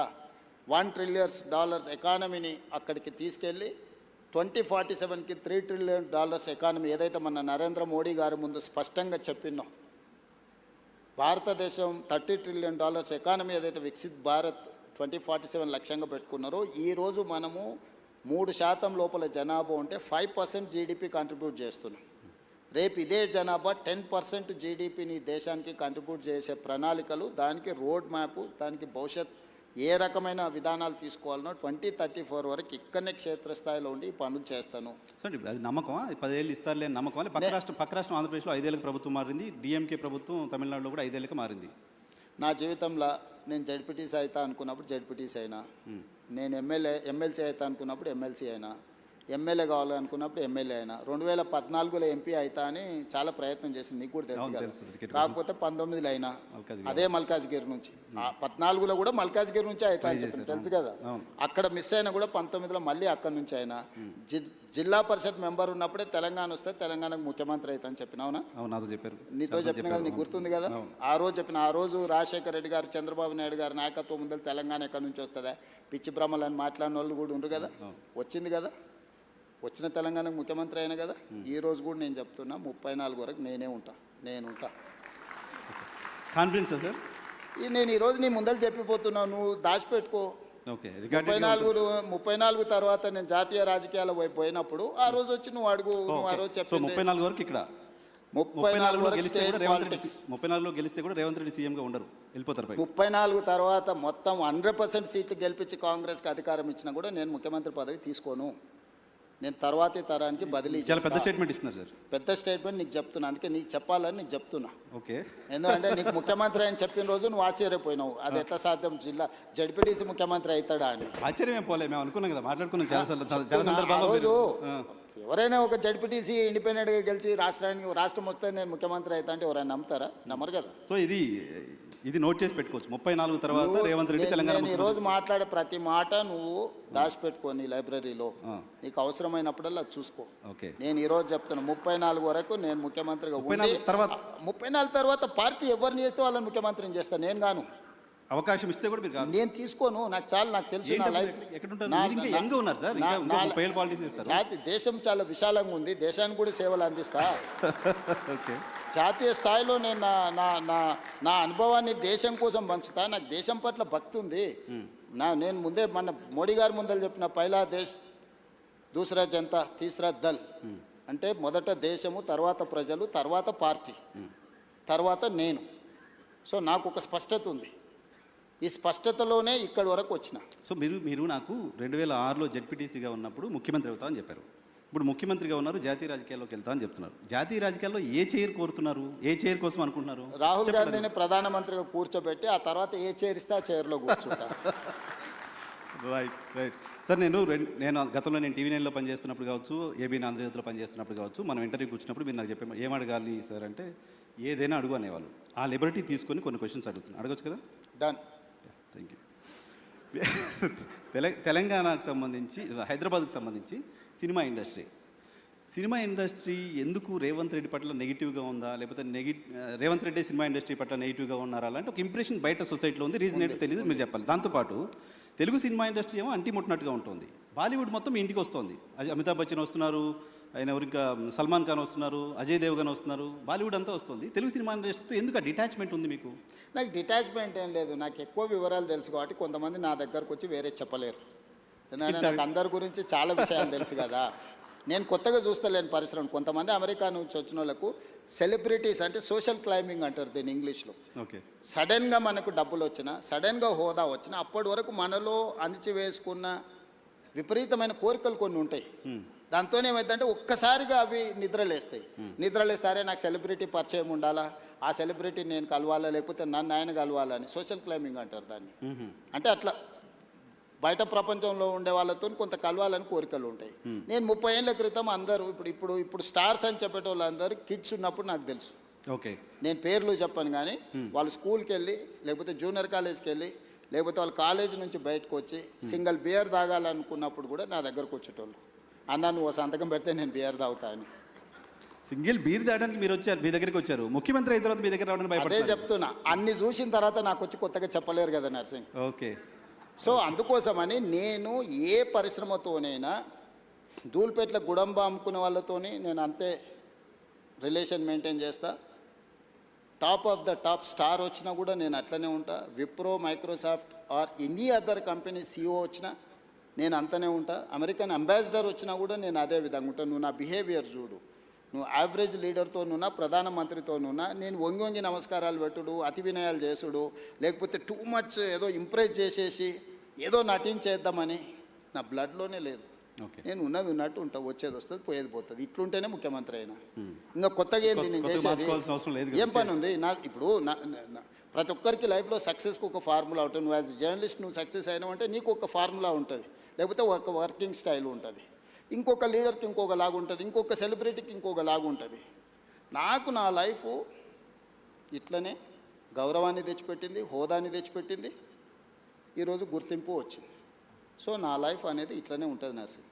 ఇందులో నేను అనేది టాలీవుడ్, బాలీవుడ్ కాదు, హాలీవుడ్ కూడా హైదరాబాద్లో షూటింగ్ జరగాలి, ఇండస్ట్రీని ఆ విధంగా తీసుకెళ్లాలని నేను ప్రయత్నం చేస్తున్నా. అందుకే ఈరోజు నెట్ఫ్లిక్స్ కానీ వీటన్నిటిని కూడా మనం ఇక్కడికి తీసుకొచ్చినాం. సో నేను ఇండస్ట్రీకి ఒక హబ్ లాగా క్రియేట్ చేయదలుచుకున్నా. ప్రపంచంలో ఉండే సినిమా ఇండస్ట్రీ హైదరాబాద్లో ఉండాలనేది నా కోరిక. ఓకే. నేను అందుకే ఆ విధమైన ప్రణాళికలు వేస్తున్నా. సో నేను ఇండివిజువల్స్ని టూ మచ్గా ప్లీజింగ్ చేసే పనిలో నేను ఉండను. ఓకే. నేను నా పని 18 గంటలు నేను పని చేయాలి. నా పనిలో ఈరోజు ఎవరు అవసరం, ఎవరిని కలవాలి, ఎవరి వల్ల రాష్ట్రానికి ప్రయోజనం ఉంటే నేను వాళ్ళ కోసం టైం స్పెండ్ చేస్తా. ఓకే, మీరు ముఖ్యమంత్రి కావడం కోసం బయట కాంగ్రెస్ పార్టీ మెస్సిన్ కూడా తెచ్చిన మీకు తెలుసు కదా, మెస్సిన్ పిల్లలకు ఒక స్ఫూర్తి అయిన మెస్సిన్ తెస్తే కూడా తప్పు పట్టిరా. ఏం చేయాలి, నేను మైదానంలో మెస్సిన్ తెచ్చిన కానీ పబ్లో పోయి డ్రగ్స్ కోసం ప్రమోట్ చేయలే కదా. పబ్ కల్చర్ వాళ్ళు అనుకుంటుండ్రు, స్టేడియం కల్చర్, స్పోర్ట్స్ కల్చర్ నేను అనుకుంటున్నా. ఈ కల్చరల్ డిఫరెన్సెస్ ఉన్నాయి మాకు. Okay, so farm house culture వాళ్ళు అనుకుంటుండ్రు, కల్చర్ అని నేను అనుకుంటున్నా. ఈ కల్చరల్ డిఫరెన్సెస్ ఉన్నాయి. What should I do? Okay okay, మీరు ముఖ్యమంత్రి కావడం కోసం చాలామంది కాంగ్రెస్ పార్టీ కార్యకర్తల కష్టం, మీ కష్టం, మీరు చాలా ఫేస్ చేశారు, అంత ఓకే. వీటన్నిటితో పాటు మీకోసం కష్టపడ్డ మీ సతీమణి గారు ఉన్నారు, అటు కూడా చాలా కష్టపడ్డారు కదా. లాస్ట్ 4-5 ఇయర్స్ అయితే చాలా కష్టపడ్డారు, తెలుసు మాకు. సో మహిళా రిజర్వేషన్ బిల్లుని కాంగ్రెస్ పార్టీ పార్లమెంట్లో వ్యతిరేకంగా ఓటేసిన సందర్భంగా భారతీయ జనతా పార్టీ మోడీ గారు చెప్పారు, కాంగ్రెస్ నాయకుల్ని ఇంట్లో మీ భార్యలు అడగండి ఎందుకు వ్యతిరేకంగా ఓటేసావని. అడిగారా మీ సతీమణి ఏమన్నా? ఇప్పుడు మోడీ గారైనా భారతీయ జనతా పార్టీలైనా మహిళా రిజర్వేషన్ ముసుగు దొడుక్కొని దక్షిణ భారతదేశాన్ని హత్య చేయాలనే ప్రయత్నం చేశారు. ఆ హత్యాయత్నాన్ని నేను అడ్డుకున్నా. మహిళా రిజర్వేషన్ కానీ నియోజకవర్గాల పునర్విభజనకు ఎలాంటి సంబంధం లేదు. పార్లమెంటు పెట్టిన బిల్లు సీట్ల పెంపకం అనేదే బిగ్గెస్ట్ సమస్య. సీట్ల పెంపకానికి వాళ్ళు ఎన్నుకున్న విధానాన్ని మాత్రమే మేము వ్యతిరేకించినాం. మహిళా రిజర్వేషన్ 2023లోనే పార్లమెంట్లో బిల్లు వచ్చింది. 100% రాజకీయ పార్టీలు అన్నీ మద్దతు ఇచ్చినాయి, అమలు చేయమను. ఇప్పుడున్న 543లో 33%, 181 పార్లమెంటు సీట్లు, 2011 జనాభా తీసుకొని ఇవాళ రేపు టెక్నాలజీ వచ్చింది. ఈ డేటా ఏఐకి అప్పచెప్పేస్తే 3 గంటలలో 181 సీట్లు ఏవేవి మహిళలకు రిజర్వేషన్లు అయితే ఇస్తుంది. ఒకవేళ టెక్నాలజీ మీద మీకు నమ్మకం లేకపోతే ఒక కమిషన్ అపాయింట్ చేస్తే 3 నెలల టోటల్గా చేసేసి ఏ 181 మహిళలకు ఇవ్వచ్చు. ఆ ప్రయత్నం చేయడం లేదు. నియోజకవర్గాల పునర్విభజన 2008లో చేసిండ్రు, 2 సంవత్సరాలు పట్టింది అదంతా చేయడానికి. ఉన్న నియోజకవర్గాలు సేమ్ నెంబర్, తెలంగాణలో 17 ఉన్నాయి, ఆంధ్రప్రదేశ్లో 25 ఉన్నాయి. ఇదే 17 నియోజకవర్గాలను పార్లమెంటు పునర్విభజన చేయొచ్చు. ఆంధ్రప్రదేశ్ ఇట్లా దేశమంతా 543 నియోజకవర్గాలను పునర్విభజన చేయొచ్చు. ఆయా రాష్ట్రాలలో ఉన్న జనాభాను రెగ్యులేట్ చేయొచ్చు ఆ పార్లమెంట్ల ప్రకారం. ఈ 2 చేయకుండా సీట్ల పెంపు అనేదాన్ని, ఉన్నదాన్ని 50% పెంచుతా అనేది మోడీ గారి ఆలోచన. అందరికీ సమానంగా 50 పెంచుతున్నా అని అంటుండే. నేను ఒకే ఒక ప్రశ్న అడుగుతాను, మీరు బ్రదర్స్ ఇద్దరా ముగ్గురా? ముగ్గురు కదా. మీ నాన్న ఎప్పుడో కొంత ఆస్తి ఇచ్చిండు, ముగ్గురికి సమానంగానే ఇచ్చిండు. ఒక 10 సంవత్సరాల జర్నీ అయిపోయింది. నీ దగ్గర 10 లక్షలు ఉంది ఇప్పుడు ఆస్తి, ఇంకొక బ్రదర్ దగ్గర 1 కోటి ఉంది, ఇంకో బ్రదర్ దగ్గర 10 కోట్లు ఉంది. మీ నాన్న మళ్ళీ వచ్చి ఆయన కూడా మళ్ళీ కష్టపడి సంపాదించి ఎగ్జాక్ట్గా 100% మీ ముగ్గురికి మీ ఆస్తి ఎంత ఉందో 100% ఇస్తా అని అంటే నర్సింగ్, అప్పుడు నువ్వేమంటావు? నీకు 10 లక్షలకు 10 లక్షలు వస్తుంది, మీ పెద్దన్నకు 10 కోట్లకు 10 కోట్లు వస్తుంది, మీ మధ్య అన్నకు 1 కోటికి 1 కోటి వస్తుంది. అప్పుడు నీకు నీ పెద్దన్నకు ఎంత తేడా ఉంది? పర్సంటేజ్ మీ నాన్న చెప్పింది ముగ్గురికి సమానంగా ఇస్తున్నా, 100% ఇస్తున్నా అని చెప్తుండు. పర్సంటేజ్ చూస్తే రాజ్ ఠాకూర్ అయినా ఇంకోరైనా జడ్జి ఎవరైనా సామరామన్న కరెక్టే కదా. నర్సింగ్ 100% వచ్చింది, వాళ్ళు ఇంకో అన్నకు 100% వచ్చింది, వాళ్ళ పెద్ద అన్నకు 100% వచ్చింది. Percentage is not a solution for this problem. కానీ జనాభా లెక్కల ప్రకారం చేస్తే ఇంకా నష్టపోతుంది. జనాభా లెక్కలు చేయమని ఎవడన్నాడు? ఎవడడిగండి? నువ్వు జనాభా లెక్కలు చేయొద్దని 76లో ఇందిరాగాంధీ నిషేధం విధించింది, 2001లో జనాభాను ప్రాతిపదిక తీసుకోవద్దని అటల్ బిహారీ వాజ్పేయి నిషేధం విధించిండు. ఇందిరాగాంధీ 1976లో గుర్తించింది, జనాభా ప్రాతిపదికం చేస్తే దక్షిణ భారతదేశానికి నష్టం జరుగుద్ది అని. 1976 నియోజకవర్గ పునర్విభజన చేసినప్పుడే 1970 నుంచి 76 వరకు కుటుంబ నియంత్రణ చేయడం వల్ల దక్షిణాది రాష్ట్రాలలో అమలు చేసిన కేంద్ర ప్రభుత్వం ఇచ్చిన ఆదేశాలను జనాభా తగ్గింది. ఇది ఒకవేళ ప్రాతిపదిక అయితే దక్షిణాది రాష్ట్రాలకు నష్టం జరుగుద్దని 25 సంవత్సరాలు నిషేధం విధించింది శ్రీమతి ఇందిరాగాంధీ గారు. 2001లో అటల్ బిహారీ వాజ్పేయి గారు ప్రధానమంత్రిగా ఉన్నప్పుడు విజ్డమ్ వాడి ఆయన ఇంకొక 25 సంవత్సరాలు నిషేధం విధించిండు. 76 నుంచి 2026 వరకు 50 సంవత్సరాలు జనాభా ప్రాతిపదికన కాదు, ఆయా రాష్ట్రాలలో ఉన్న సీట్లను ఆ రాష్ట్రాల మధ్యలోనే పంచాలి, బయటికి తీసుకోవద్దని నియంత్రించరు. ఈరోజు నరేంద్ర మోడీని అదే అడుగుతున్నాం. ఇందిరాగాంధీ గారిని, వాజ్పేయి గారిని ఆదర్శంగా తీసుకొని ఇంకొక 25 సంవత్సరాలు ఇదే నెంబర్ను ఈ రాష్ట్రాలలో ఉన్న దాంట్లో పెంచు. లేదు అని అంటే నేను అక్కడే చెప్పినా ఇక్కడే చెప్తున్నా. ఈరోజు కేరళలో 20 ఉన్నాయి, ఉత్తరప్రదేశ్లో 80 ఉన్నాయి. కేరళ ఉత్తరప్రదేశ్ మధ్యలో గ్యాప్ 60 ఈరోజు సీట్లు, అంతేనా? 20కి 80కి గ్యాప్ 60 కదా. 50% పెంచితే మోడీ గారు చెప్పినట్టు కేరళలో 30 అవుతాయి, ఉత్తరప్రదేశ్లో 120 అవుతాయి. 30కి 120కి గ్యాప్ 90. పర్సంటేజ్ ఏమో 50% పెంచినట్టుగా అనిపిస్తుంది నీకు. ఈరోజు కేరళలో 20 కాస్త 30 అవుతున్నాయి, 80 కాస్త 120 అవుతున్నప్పుడు 60 ఉండాల్సిన గ్యాప్ 90కి వస్తుంది. ఈ విధంగా 850 సీట్లు చేస్తే దక్షిణాది రాష్ట్రాలు 200 లోపలికి పరిమితం అవుతాయి, ఉత్తరాది రాష్ట్రాలు 650 అవుతాయి. మ్యాజిక్ నెంబర్ 425 అనుకుంటే ఉత్తరాది రాష్ట్రాలతోనే ప్రభుత్వం ఏర్పడుతుంది. ఇక దక్షిణాది రాష్ట్రం ద్వితీయ శ్రేణి పౌరులుగా మారిపోయి పన్నులు కట్టాలి, ఢిల్లీకి వెళ్ళి సలాంలు కొట్టాలి. సో ప్రస్తుతానికి ఆపగలిగారు మీరు చెప్పిన ఖచ్చితంగా ఆ ఫార్ములా వర్కౌట్ అవ్వదు. అందుకే నేనేమన్నా అంటే సుప్రీంకోర్టు టైమ్ అండ్ అగైన్ కొన్ని జడ్జిమెంట్లు ఇచ్చింది, ఎడ్యుకేషన్లో ఇచ్చింది కదా, 50% డిజబిలిటీ 50% మెరిట్ అన్నారు. అంటే ఎనీ రిజర్వేషన్ ఈజ్ 50% దాటొద్దు, 50% మెరిట్కి ఇవ్వండి, 50% రిజర్వేషన్లు ఇవ్వన్నారు. ఉద్యోగాలలో సేమ్ చెప్పారు, విద్యలో సేమ్ చెప్పారు. లోకల్ బాడీస్లో మేము బీసీలకు 42%, మొత్తం 69% పెంచుతామంటే సుప్రీంకోర్టు కొట్టేసి మీరు ఏ రిజర్వేషన్లు ఇచ్చినా 50% ఇవ్వండి, మిగతా 50% ఓపెన్ కేటగిరీ పెట్టమన్నారు. నేను అందుకే నరేంద్ర మోడీ గారికి ఒక సింపుల్ ఫార్ములా చెప్పిన, పర్ఫార్మింగ్ స్టేట్స్కి 50% ఇవ్వు, పాపులేషన్ బేసిస్ మీద నువ్వు ఏదైతే అంటున్నావు 50% తీసుకో. సో మేము పర్ఫామ్ చేసినాము, మేము కుటుంబ నియంత్రణ పాటించినాము, మేము ఆర్థికంగా ఈ దేశానికి ఈ ఉన్న దక్షిణాది రాష్ట్రాల్లో 40% దేశ ఎకానమీలో మనం కాంట్రిబ్యూట్ చేస్తున్నాం. మేము పర్ఫామ్ చేయడం ఎందుకు? మేము కూడా ఉత్తరప్రదేశ్ లాకనో, బీహార్ లాకనో, బెంగాల్ లాకనో పిల్లలను సంతతిని పెంచుకుంటూ వెళ్ళిపోతే ప్రభుత్వము ఇప్పుడు డెవల్యూషన్ కూడా అదే ప్రాతిపదికన ఇస్తుంది. ఇవాళ మనం ₹1 పన్ను కడితే మనకు 42 పైసలు వస్తుంది. బీహార్ ₹1 కడితే పన్ను ₹6.50 పోతుంది, ఉత్తరప్రదేశ్కు ₹3.50 పోతుంది, మధ్యప్రదేశ్కు ₹2.50 పోతుంది. నేను అడుగుతున్న ఈ దేశంలో కష్టపడి సంపాదించే పన్నులు కట్టేటోనేమో నువ్వు శిక్షిస్తావు, దుబారగా తిరిగేటోడు, గాలికి తిరిగేటోడు, ఏ పని చేయనోడు, ఎందుకు గొరగానోనికి నువ్వు అడ్డగోలుగా డబ్బులు ఇచ్చుకుంటూ పోతున్నావు. ఎన్ని రోజులు భరించాలి? ఆంధ్ర తెలంగాణ పంచాయతీ ఆగిపోయింది కాబట్టి పొలిటికల్ సప్రెషన్ ఇది చివరికి రాజకీయ వివక్షగా మారుతుంది. ఆంధ్రప్రదేశ్ అంటే దక్షిణాది రాష్ట్రాల 200 సీట్లతోని పని లేకుండానే ఈరోజు 131 ఉన్నాయి, 50% పెరిగితే 196 అవుతాయి. 850లో దక్షిణాది రాష్ట్రాలన్నీ కలిసి కేరళ, తమిళనాడు, తెలంగాణ, ఆంధ్రప్రదేశ్, కర్ణాటక, పాండిచ్చేరి అందరం కలిస్తే కూడా 196 అవుతున్నాం. 850లో 190, 200 తీసేస్తే వాడికి 450 అక్కడనే వచ్చేస్తున్నాయి. తెలంగాణ అంటే ఈ దక్షిణాది దేశ రాష్ట్రాల నుంచి సింగిల్ కంట్రిబ్యూషన్ కూడా అవసరం లేకుండా ప్రభుత్వం వస్తే మంత్రి కాదు కదా, చెప్పరాసిన ఒకరు కూడా ఇయ్యాడు. రైట్ సార్, ఒక 2 క్విక్ క్వశ్చన్స్ ఉన్నాయి, టైం కూడా అయిపోతుంది, మీ టైం చాలా తీసుకున్నాను నేను.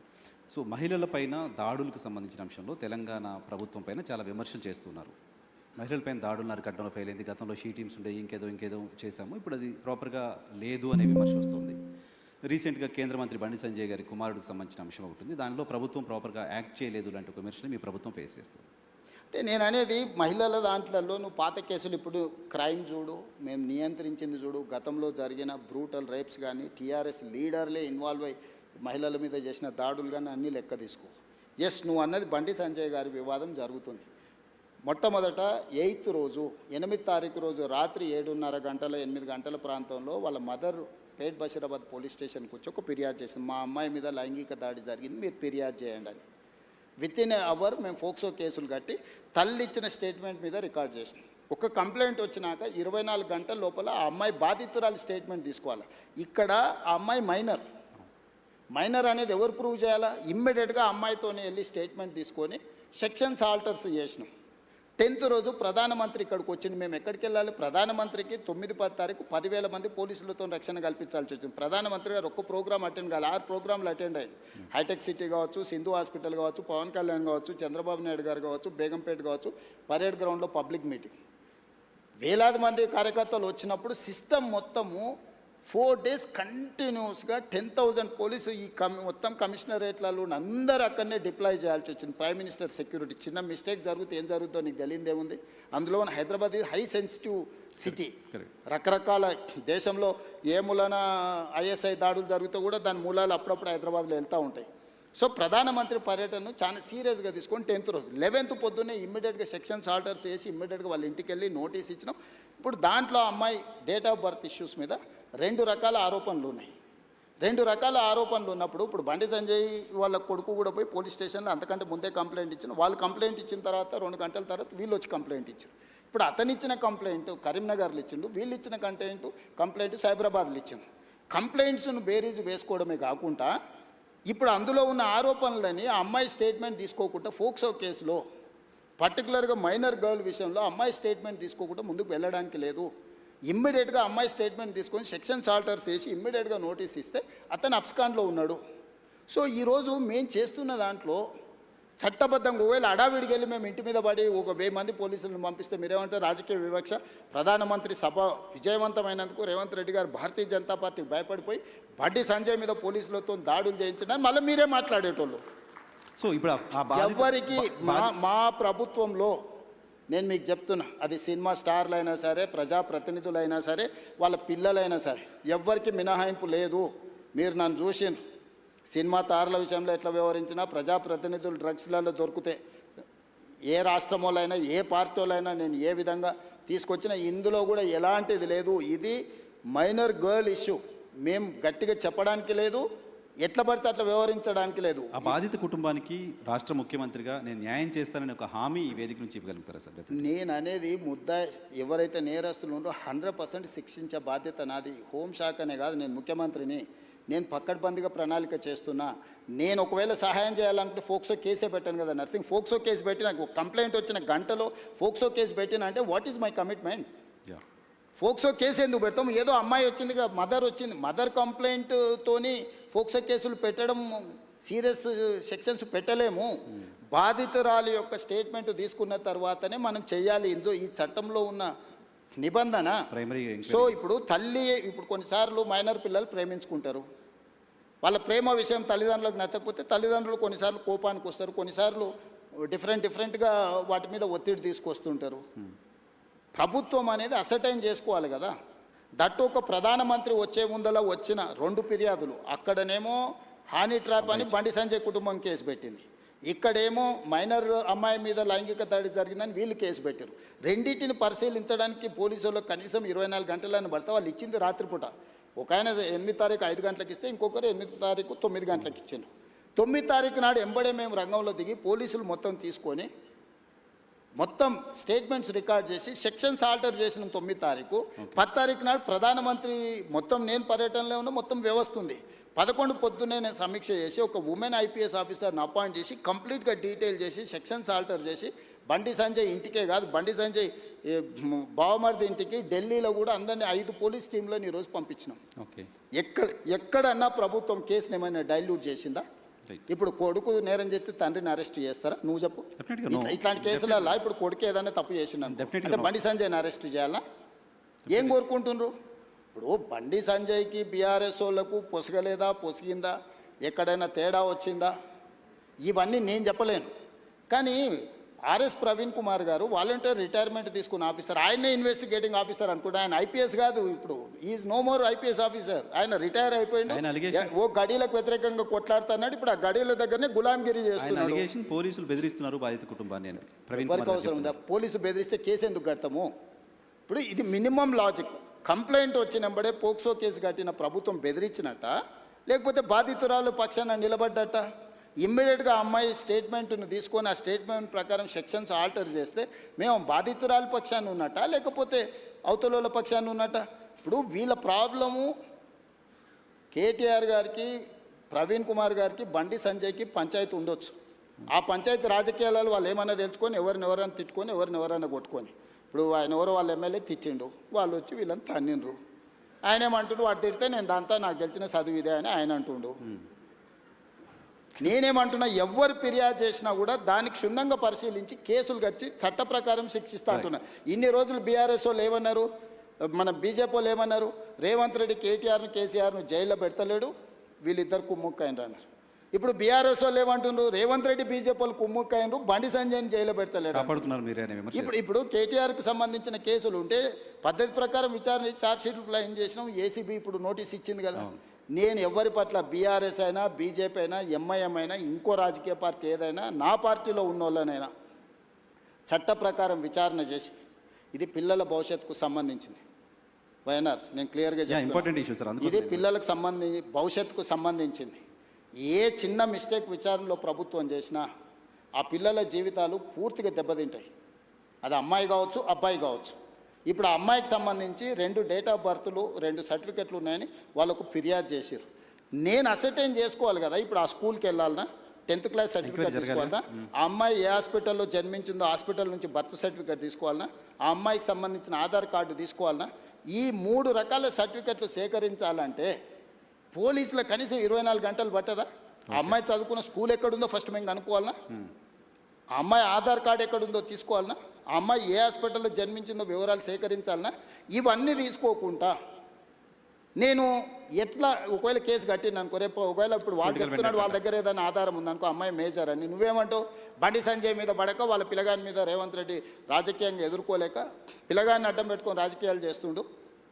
ఇప్పుడు ఒక రోజు లేట్ కావచ్చు ఆధారాలు సేకరించడం, శిక్ష నుంచి ఎవరు తప్పించుకోలేరు. ఆలస్యం అవుతుంది తప్ప ఆలస్యం కూడా వివరాలు సేకరించడానికి ఇది ఆలస్యం అని కూడా నేను అనట్లేదు. మేము ఇమ్మీడియట్గా నోటీస్ ఇచ్చినాం, ఇంటికి గోడ కతికిచ్చినాం, పోలీస్ టీంలను పంపించినాం, ఢిల్లీకి పంపించినాం, మేము అన్ని రకాల ప్రయత్నాలు చేస్తాం. మేము హార్ష్గా బిహేవ్ చేయలేము. నేను హార్ష్గా కేసీఆర్ నన్ను జైల్లో పెట్టిన కేసీఆర్ కుటుంబం పట్ల ఎప్పుడైనా హార్ష్గా వ్యవహరించిన? 28 నెలలు అయింది. నువ్వు ఎట్లా ఎక్స్పెక్ట్ చేస్తున్నావు? కేటీఆర్కు బండి సంజయ్ మీద కోపం ఉండొచ్చు, అదే పార్టీలో వాళ్ళకి ఎవరైనా మిత్రులు ఉండొచ్చు, బీజేపీలో. కవిత గారే ఏం చెప్పిండ్రు? బీజేపీలో విలీనం చేయడానికి హరీష్ కేటీఆర్ నా దగ్గర జైలు ప్రతిపాదన తెస్తే నేను తిట్టేలు కొట్టి అని చెప్పిందా? అట్లా కాదు. అంటే విలీనం చేయాలన్నప్పుడు మరి బండి సంజయ్ ఏమైనా వ్యతిరేకించిండా వీళ్ళను? మీ పగ ఏంది బండి సంజయ్ మీద? మీరేమన్నా కొట్లాడుకోండా? నేను ప్రభుత్వాన్ని నడుపుతున్నా, నేను సత్రం నడుపుతలేను. నేను ప్రభుత్వం నడిపేటప్పుడు బాధ్యతాయుతంగా వ్యవహరిస్తాను. నేను బండి సంజయ్కు మినహాయింపు లేదు, ఎవ్వరికి మినహాయింపు లేదు. ఇది పిల్లలకు సంబంధించిన విషయము. దీన్ని జాగ్రత్తగా వ్యవహరిస్తున్నాం, మేము ఆచితూచి వ్యవహరిస్తున్నాము. ఏ ముద్దాయి కూడా తప్పించుకోడు. నేను బాధిత కుటుంబానికి అష్యూర్ చేస్తున్నా, 100% ఈ ప్రభుత్వం బాధితులకు అండగా నిలబడుతుంది. తప్పు చేసిన వాళ్ళను తప్పకుండా శిక్షిస్తుంది. ఇందులో మీకు ఒక విషయము, డిసెంబర్ 31, 2025 కంటే ముందు జరిగిన సంఘటనలే ఫిర్యాదులు ఉన్నాయి. జనవరి 1, 2026 నుంచి ఇక్కడి వరకు ఫిర్యాదుల సంఘటనలు లేవు. 4-5 నెలల క్రితం జరిగిన సంఘటనల మీద ఫిర్యాదు వచ్చినప్పుడు 4-5 నెలల కింద ఎక్కడెక్కడ సంఘటనలు జరిగిన వివరాలు సేకరించడం కొంత సమయం పట్టదా? ఇప్పుడు నిన్న జరిగిందో మొన్న జరిగిందో, నిన్న మేము ఎక్కడో వెళ్తే మా మీద ఇట్లా దాడి జరిగిందంటే ఆ విచారణ వేరు. డిసెంబర్ 31 నైట్ ఇక్కడ సంఘటన జరిగింది, October so and so date నాడు ఇక్కడ సంఘటన జరిగింది, ఆగస్టులో సో అండ్ సో డేట్ నాడు ఈ సంఘటన ఇట్లా కొన్ని వాళ్ళు కోట్ చేస్తున్నారు. 4 నెలల వెనక్కి వెళ్ళి జరిగిన సంఘటనలని సేకరించాలంటే మేము టెక్నాలజీని వాడాలి. టెలిఫోన్ టవర్స్, అమ్మాయి అబ్బాయి టవర్స్ ఒక దగ్గర ఉన్నాయా లేవా సిగ్నల్స్, లేకపోతే ఎక్కడైతే వెళ్ళిందో అక్కడ ఏమైనా సీసీ కెమెరాలు ఉన్నాయా, అక్కడ ఏమైనా ఫుటేజ్ ఉందా?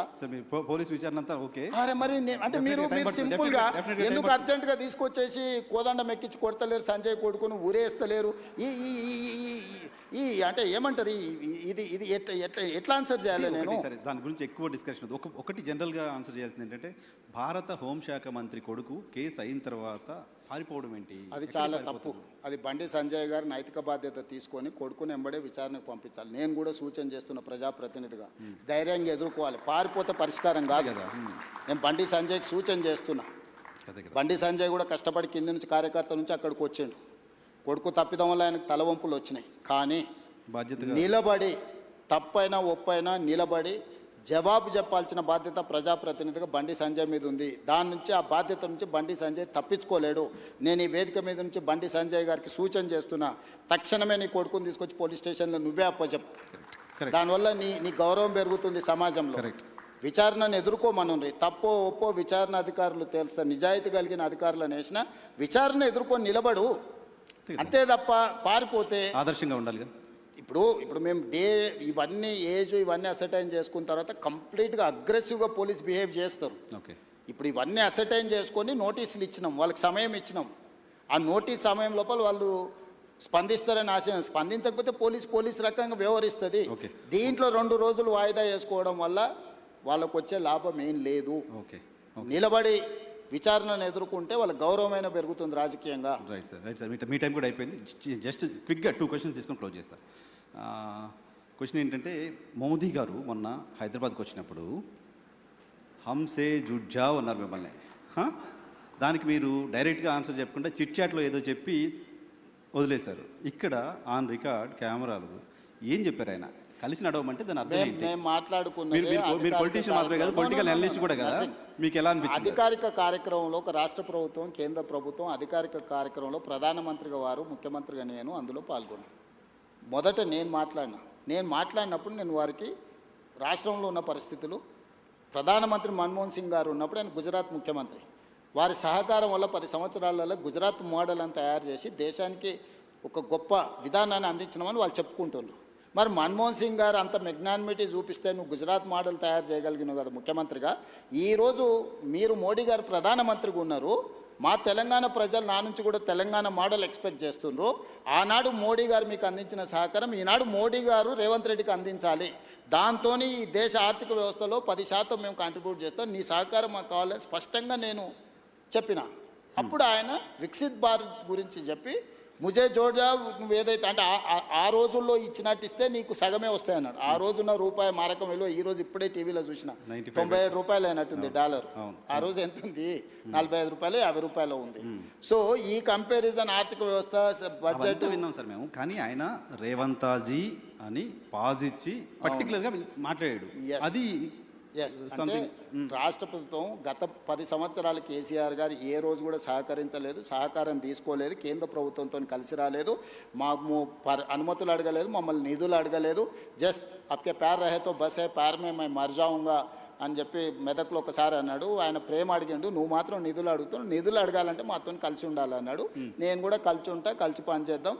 వికసిత్ భారత్ నీకుంది, తెలంగాణ రైజింగ్ నాకుంది, ఈ రెండు కలిస్తేనే ఈ దేశం, రాష్ట్రాల అభివృద్ధి జరగకుండా దేశం అభివృద్ధి జరగదని నేను చెప్పిన, ఆయన కూడా అదే ఆమోదించను. మా మధ్యలో 2 ప్రభుత్వాల యొక్క సహకారము, పాలసీ పెరాలసిస్ లేకుండా పాలసీ ఎక్స్చేంజ్ చేసుకోవడానికి అవసరమైన ప్రణాళికలు మాట్లాడుకున్నాము. మోడీ గారికి నా కమిట్మెంట్ తెలుసు పాలిటిక్స్లో, ప్లస్ నేను నడుపుతున్న ప్రభుత్వం విధానం కూడా ఆయనకు తెలుసు. కాబట్టి రాజకీయాలకు తావులేదు. ఆయన ఒకవేళ అక్కడ మాట్లాడినుంటే, పరేడ్ గ్రౌండ్లో ఇదే మాట్లాడినుంటే పార్టీ మీటింగ్ కాబట్టి చెప్పేటోని. మేము కలిసి పాడుకున్నదే ప్రభుత్వ అధికారిక కార్యక్రమం, మైకుల ముందల్లే ఇద్దరం మాట్లాడుకున్నాం. దీంట్లో ఒకవేళ నువ్వు అనుకున్నది ఉంటే తెర వెనుక కూడా మాట్లాడుకోవచ్చు కదా నర్సింగ్. అవును. కాబట్టి ఆయన తెలంగాణ రాష్ట్రానికి ఎవరైనా ఇబ్బంది పెట్టడం కోసం బహుశా మిమ్మల్ని అలా ఇన్విటేషన్ ఇచ్చారు. అందరు ఎదురుగానే మాట్లాడిండు. ఇది అందరు బహిరంగంగా జరిగిందే. ఆయన ఓపెన్ ప్రపోజల్ కలిసి రమ్మని తెలంగాణ ప్రభుత్వానికి ఇచ్చిండు, కేంద్ర ప్రభుత్వంతో కలిసి రమ్మని. కేంద్ర ప్రభుత్వం మీరు అంత ఫార్మల్గా చెప్పండి. మీరు పొలిటీషియన్ కంటే కూడా పొలిటికల్ అనలిస్ట్గా చాలా బాగా పాలిటిక్స్ అనలైజ్ చేస్తారు, నాకు తెలుసు. ముఖ్యమంత్రిని ప్రధానమంత్రి పాజ్ ఇచ్చి టీచ్ చేస్తున్నట్టుగా మాట్లాడితే దాన్ని రకరకాలుగా అనుకుంటే మంచిదే కదా. నాకు డిమాండ్ ఉందని నీకన్నా అర్థమైంది కదా. పోనీ రేవంత్ రెడ్డికి డిమాండ్ లేదు, అవుట్డేటెడ్ కాదు, రేవంత్ రెడ్డికి డిమాండ్ ఉంది అనేది అర్థమైంది కదా. డిమాండ్ అండ్ సప్లై కదా మార్కెట్ అంతా. సో రేవంత్ రెడ్డికి ఈ దేశంలో డిమాండ్ ఉంది, అది తెలంగాణ ప్రజలకు గౌరవము. నేను తెలంగాణ ప్రజల కోసమే పనిచేస్తా, నాయకుడు రాహుల్ గాంధీ గారి సూచనల మేరకే పనిచేస్తా. నాకు గొప్ప అవకాశం అనుకుంటున్నా సోనియా గాంధీ గారితో కలిసి పనిచేయడం. సోనియా గాంధీ గారు లేకపోతే ఇంకా 1000 సంవత్సరాలైనా తెలంగాణ రాష్ట్రం అనేది నిజం కళ కాకపోయిండే. సోనియా గాంధీ గారు తెలంగాణ ఇచ్చిండ్రు కాబట్టి ఆ కృతజ్ఞతతోనైనా ఈ తెలంగాణ సమాజం తరఫున సోనియా గాంధీ గారితో కలిసి పనిచేయాలనేది నా భావన. నేను 2017లో కాంగ్రెస్లో చేరినప్పుడు రాష్ట్రంలో అధికారంలో లేదు, కేంద్రంలో అధికారంలో లేదు, కనుచూపు మేరలో వస్తుందన్న ఆశ కూడా లేదు. ఆ రోజు టీడీపీలో చేరినప్పుడు కూడా టీడీపీ అధికారంలో లేదు. సో నేను ఏ రోజు కూడా ఒక రోజు పార్టీ 2007లో నేను చంద్రబాబు నాయుడు గారితో చేరినప్పుడు రాజశేఖర రెడ్డి గారు ఎంత బలమైన నాయకుడు, ప్రభుత్వం ఎంత బలంగా ఉండేనో తెలుసు రాష్ట్రంలో, కేంద్రంలో. 2017లో నేను కాంగ్రెస్లోకి పోయినప్పుడు ఇక్కడ చంద్రబాబు నాయుడు గారు, అక్కడ మోడీ గారు అధికారంలో ఉన్నారు, ఎంత బలంగా ఉండేనో నీకు తెలుసు. అయినా నేను పోయి కాంగ్రెస్ పార్టీలో చేరిన. సో నేను నా మనసుకు నచ్చినట్టుగానే చేస్తా. నేను అవకాశాల కోసం అవకాశవాదిగా నేను వ్యవహరించను. నేను పార్టీ మారిన ప్రజలు నన్ను ఎందుకు ఆమోదించను, కాంగ్రెస్ పార్టీ కార్యకర్తలు నన్ను ఎందుకు హక్కున చేర్చుకున్నారంటే నేను నిబద్ధతతోని చేరిన అనేది వాళ్ళు విశ్వసించారు. కాబట్టి ఎగ్జాక్ట్గా 3 ఏళ్లలో నేను పార్టీ ప్రెసిడెంట్ అయినా, 5 ఏళ్లలో ముఖ్యమంత్రిని అయినా, 2.5 సంవత్సరాలు ముఖ్యమంత్రిగా చిన్న వివాదం లేకుండా, చిన్న సమస్య లేకుండా ప్రభుత్వాన్ని నడపగలిగిన. సో ఇక్కడ నేను కన్విక్షన్తో చేస్తాను. నేను చేసేటివన్నీ 100% కరెక్ట్ అని నేను చెప్పను. 10 పనులు చేస్తే 3-4 తప్పులు జరుగుతాయి, సరిదిద్దుకొని ముందుకు వెళ్తా. అన్నీ మనం చేసేటప్పుడు మంచి జరగాలనే చేస్తాము. మీరు కూడా ఒక 5-10 ప్రశ్నలు అడిగినారు. దీంట్లో ఒక 3-4 బ్రహ్మాండంగా ఉంటాయి, ఒక 2-3 యావరేజ్గా ఉంటాయి, ఒక 2-3 కొంతమందికి నచ్చకపోవచ్చు, అవసరమా ఇది అని అనుకోవచ్చు. కాకపోతే ఏం చేయకుంటుంటే ఏ తప్పు జరగదు. 10 పనులు చేస్తే 2 తప్పులు జరుగుతాయి, అవి సవరించుకొని ముందుకెళ్ళాలి. మీ పార్టీ కార్యకర్తల నుంచి చాలామంది చెప్తున్నమాట, మా ముఖ్యమంత్రి హైదరాబాద్లో ఉంటున్నారు, ఎవరినో కలుస్తున్నారు, ఓకే, కానీ జిల్లాల్లోకి ఎప్పుడు వస్తారు, జనాల్లోకి ఎప్పుడు వస్తారు, కార్యకర్తలకు వెళ్ళి వస్తారు, ఎప్పుడు వస్తారు, పాదయాత్ర టైంలో కలిసిన వాళ్ళు కావచ్చు, చాలామంది గ్రాస్ రూట్లో ఏం జరుగుతుందో ముఖ్యమంత్రికి తెలుసుకోవాలి, మీరు ఏమన్నా ఇంటర్వ్యూలో ఆ మాట చెప్పండి అని చెప్పారు. డెఫినెట్గా నేను రెగ్యులర్గా నువ్వు చూడు ఎవ్రీ 15-20 డేస్కు జిల్లాల ప్రోగ్రాంలు పెట్టుకొని వెళ్తున్నాను. కాకపోతే ఇక్కడ అధికారులు కానీ నాయకులు కానీ పరిపాలన కానీ అస్తవ్యస్తంగా ఉంది. దీన్ని అత్యంత సమయము ఇక్కడ కేటాయించి దీన్ని పట్టాలెక్కించకుండా మళ్ళీ గ్రామాలకు వెళ్ళినా, ఒకప్పుడు నేను సమస్యల్ని లేవనెత్తడానికి గ్రామాలకు వెళ్ళినా, ఇప్పుడు సమస్యలను పరిష్కరించడానికి వెళ్ళాలి. పరిష్కరించాలా అంటే నాకు నిధులు ఉండాలి. నేను గ్రామానికి ఎంత రోడ్డు లేదు, స్కూల్ లేదు, లేకపోతే తాగునీరు లేదు అడిగితే నేను నిధులు అక్కడికక్కడ ఇవ్వాలి. లేదా ఆ జిల్లాలో పెండింగ్ ప్రాజెక్టులను పూర్తి చేయాలి. ఇప్పుడు ఆదిలాబాద్ పోయినా తుమ్మిడేటి ప్రాజెక్ట్ ఉంది, దాన్ని కట్టాలన్నా దాని అనుమతులు తీసుకురావాలన్నా నేను చాలా శ్రమ చేయాల్సి ఉంటుంది. ఇట్లనే నా సొంత జిల్లాల పాలమూరులో అది కల్వకుర్తి కావచ్చు, భీమా కావచ్చు, నెట్టంపాడు కావచ్చు, కోయిల్సాగర్ కావచ్చు, పాలమూరు రంగారెడ్డి కావచ్చు, అన్ని ప్రాజెక్టులు 60-70 ఏళ్ళ నుంచి ఇంకా ఏదో అసంపూర్తితోనే ఉన్నాయి. వీటిని చేయాలంటే ఇప్పుడు నాకు భూసేకరణ కోసమే నిన్నమని ఎన్ని కావాలంటే ఒక 1500 కోట్లు కావాలన్నారు. 1500 కోట్లు ఒక మహబూబ్నగర్లో సాగునీటి ప్రాజెక్టుల భూసేకరణకే కావాలంటే నేను నిధుల సమీకరణ మీద నేను సమయం కేటాయిస్తున్నా. ఇప్పుడు నేను కలవడానికంటే కూడా కలిసినప్పుడు నా దృష్టికి తెచ్చిన సమస్యల్ని పరిష్కరించడం అత్యంత కీలకము. ప్రజలు అది కోరుకుంటున్నారు నా నుంచి. కార్యకర్తలు ఏంటంటే నాతోనున్న ఇంటిమసో లేకపోతే నాతోనున్న పరిచయమో ఒకసారి కలవాలని. అందుకే నేను మ్యాక్సిమం నా ఇంటికాడ ఎవరు వచ్చినా నేను కలుస్తాను. నా దగ్గర ఏం పెద్ద బ్యారికేడ్స్ ఉండవు, ఇవన్నీ ఏం వ్యవస్థ ఉండదు. నేను ఏ ఇంట్లో ఉన్నానో అదే ఇంట్లో ఉన్నా, జడ్పీటీసీ ఉన్నప్పుడు ఏ ఇంట్లో ఉన్నానో, ముఖ్యమంత్రి అదే ఇంట్లో ఉంటున్నా. అదే విధంగా వచ్చిన వాళ్ళల్లో టీ తాగుతారు, నాతో 5 నిమిషాలు మాట్లాడతారు, పోతారు. సరే వాళ్ళు అడిగిన వాళ్ళు ఇప్పుడు నా దగ్గర పదవి ఇచ్చే అవకాశం ఉంది కాబట్టి పదవులు అడిగితే నేను ఇవ్వలేకపోవచ్చు. ఎందుకంటే ఉన్నాయి లిమిటెడ్, పోటీ ఎక్కువ ఉంటుంది. కాంగ్రెస్ అంటే మరీ ఎక్కువ ఉంటుంది. సో దాంట్లో ఏరి కూరి కొంచెం జాగ్రత్తగా ఇవ్వాల్సి ఉంటుంది. ప్లస్ నేను చాలా క్లోజ్ కాబట్టి చాలా మంది నాకు ఇంత దగ్గర అన్న నేను అడగంగానే ఎంబడే టైప్ కొట్టి సంతకం పెట్టిస్తాడు అనుకుంటారు. అది అసాధ్యం. చాలా మందికి మీతో ఉంది కాబట్టి న్యాచురల్గా 17 ఏళ్ళు నేను అపోజిషన్లో ఉన్నా అంటే వీళ్ళందరితో ఉండబట్టే కదా నేను ఇక్కడికి వచ్చిన. ఎంతమంది పరిచయం ఉంటారు. సో వాళ్ళందరినీ సంతోషపెట్టాలంటే అది చాలా కష్టంతో కూడుకున్న పని. అయినా నా ప్రయత్నం నేను చేస్తున్నాను. ఇప్పటివరకు ఇచ్చిన కార్పొరేషన్లు కానీ, చైర్మన్లు కానీ, ఎమ్మెల్సీలు కానీ, రాజ్యసభలు కానీ నువ్వు తీసుకో. ఇచ్చిన వాళ్ళకు కూడా తెలియదు వాళ్ళకి వచ్చినట్టు. ఓకే, కొంతమంది మన కార్పొరేషన్లు ఇస్తే ఆర్టీసీ బస్ ఎక్కువ వచ్చినారే నాకు చైర్మన్ ఇచ్చిండంట అన్న అని వాళ్ళకు కూడా తెలియదు. ఇప్పుడు బల్మూరు వెంకట్కి ఇచ్చినాం, అద్దంకి దయాకర్కి ఇచ్చినాం, అంటే ఎమ్మెల్సీలు కానీ ఇవన్నీ కానీ. కాంగ్రెస్లో ఎప్పుడైనా యూత్ కాంగ్రెస్ అనిల్ యాదవ్కు రాజ్యసభ ఇచ్చినాం. ఎప్పుడన్నా ఏ పార్టీలో అయినా జరిగిందా? మంత్రులు శ్రీహరి మా జిల్లా పార్టీ ప్రెసిడెంట్, అడ్లూరు లక్ష్మణ్ మా జిల్లా పార్టీ ప్రెసిడెంట్, వీళ్ళందరూ ఇవాళ మంత్రులు అయినరు కదా. ఇట్లాంటి వాళ్ళని కింది నుంచి వచ్చిన వాళ్ళను జిల్లా ప్రెసిడెంట్లను లేకపోతే చిన్న పదవులు ఉన్న వాళ్ళను శంకర్ నాయక్ జిల్లా ప్రెసిడెంట్ ఇస్తే ఎమ్మెల్సీ చేసినాం. ఇట్లా నువ్వు వెడ్మ బొజ్జు ఇందిరమ్మ ఇంట్లో ఉంటాను నేను ఏదో గుడి నాగోబ జాతరకు పోతే చిన్న కార్యకర్త అక్కడ ఉన్న వాళ్ళని గుడికాడ వాళ్ళ వీళ్ళని జరుపుతుంటే కొంచెం యాక్టివ్గా అనిపించినారు. ఆ పిల్లోని ఇక్కడ పిల్లు ఫోన్ నెంబర్ రాసుకొని మా పిఏ చెప్పి వాడి పేరు రాసుకొని వాడిని టికెట్ ఇస్తే వాడు ఈరోజు ఎమ్మెల్యే అయ్యిండు. మందుల సామెలు నీకు కూడా బాగా తెలుసు.